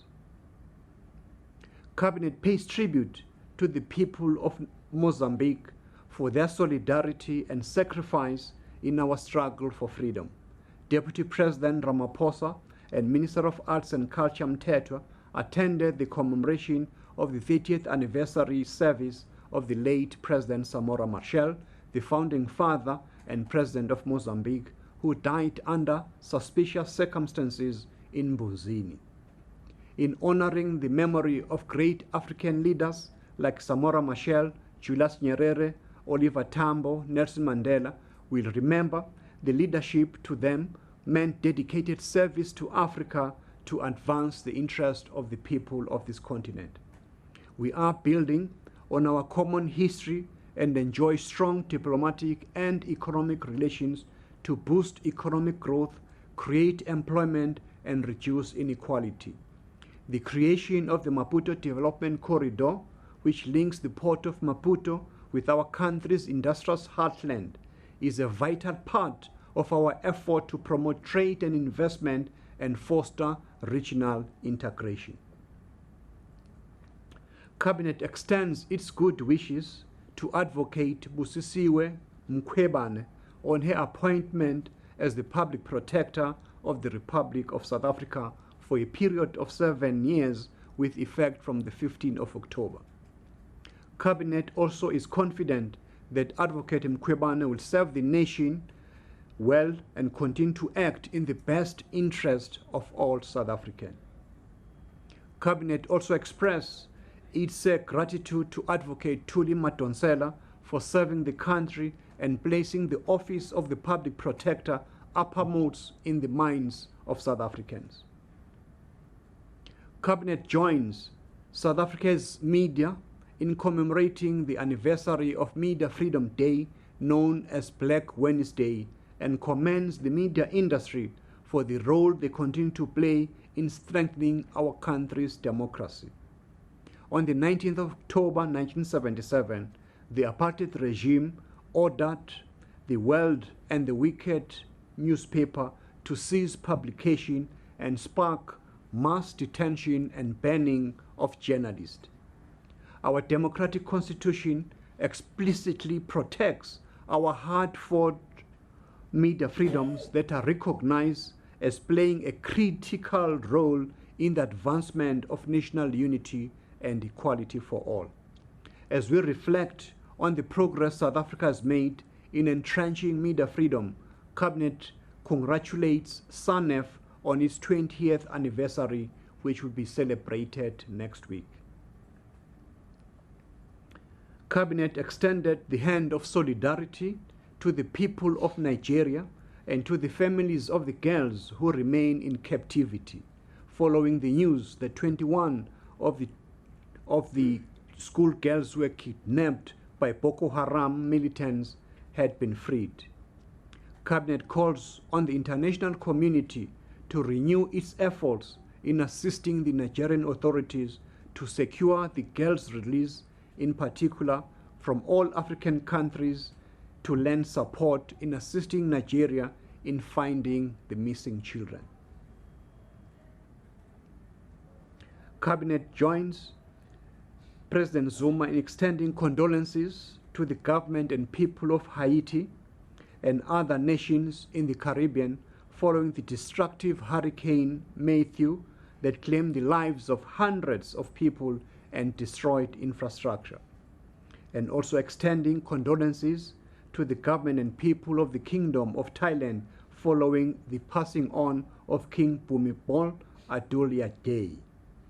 We also extend our condolences to the family and friends of our struggle icon Mewarem Gobin, who founded the South African Committee for the Release of Political Prisoners and was amongst the first supporters of the Release Mandela campaign.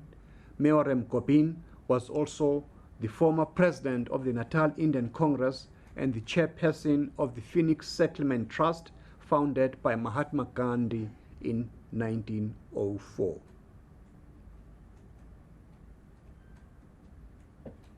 Cabinet also noted that the President has received and accepted the resignation of Mr. Krish Naidu and Mr. Vusi Mavuso as members of the board of the South African Broadcasting Corporation, the SABC.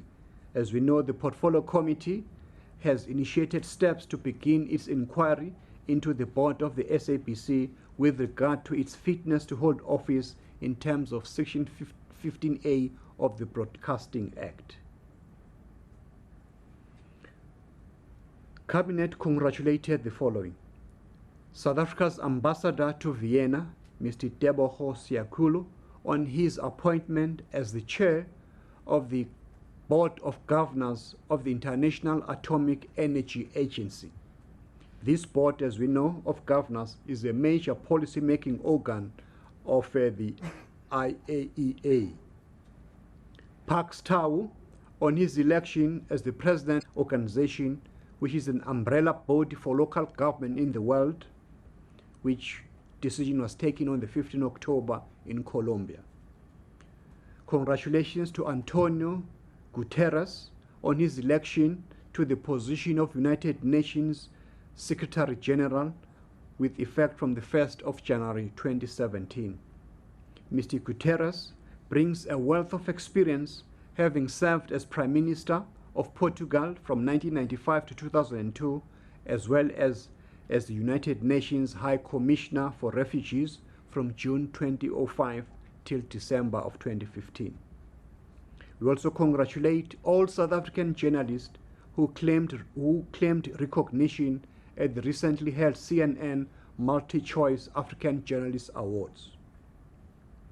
Also congratulating Mamelodi Sundowns, the Brazilians, for their 3-0 win against the Egyptian team Zamalek, which was the first leg of the African Championship League final. Cabinet calls on all South Africans to unite and support Sundowns to bring home the star. Appointments.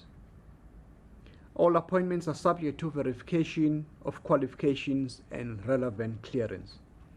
Mr. Siphamandla Kenneth Mthethwa as the Chief Financial Officer of Sentech. The board of the South African Diamonds and Precious Metals Regulator, which is going to be chaired by Dr. Sipho David Manese, and other board members. We'll see them in the statement. Non-executive members of the Road Accident Fund, the RAF, with Dr. Ntutuko Pengu as the chairperson and Mr. Dawood Kuvadia as the deputy chair. Lieutenant General Yolisa Matakata as the Deputy National Head of the Directorate of Priority Crimes Investigation, and all the provincial heads of Directorate for Priority Crime Intelligence that are indicated there.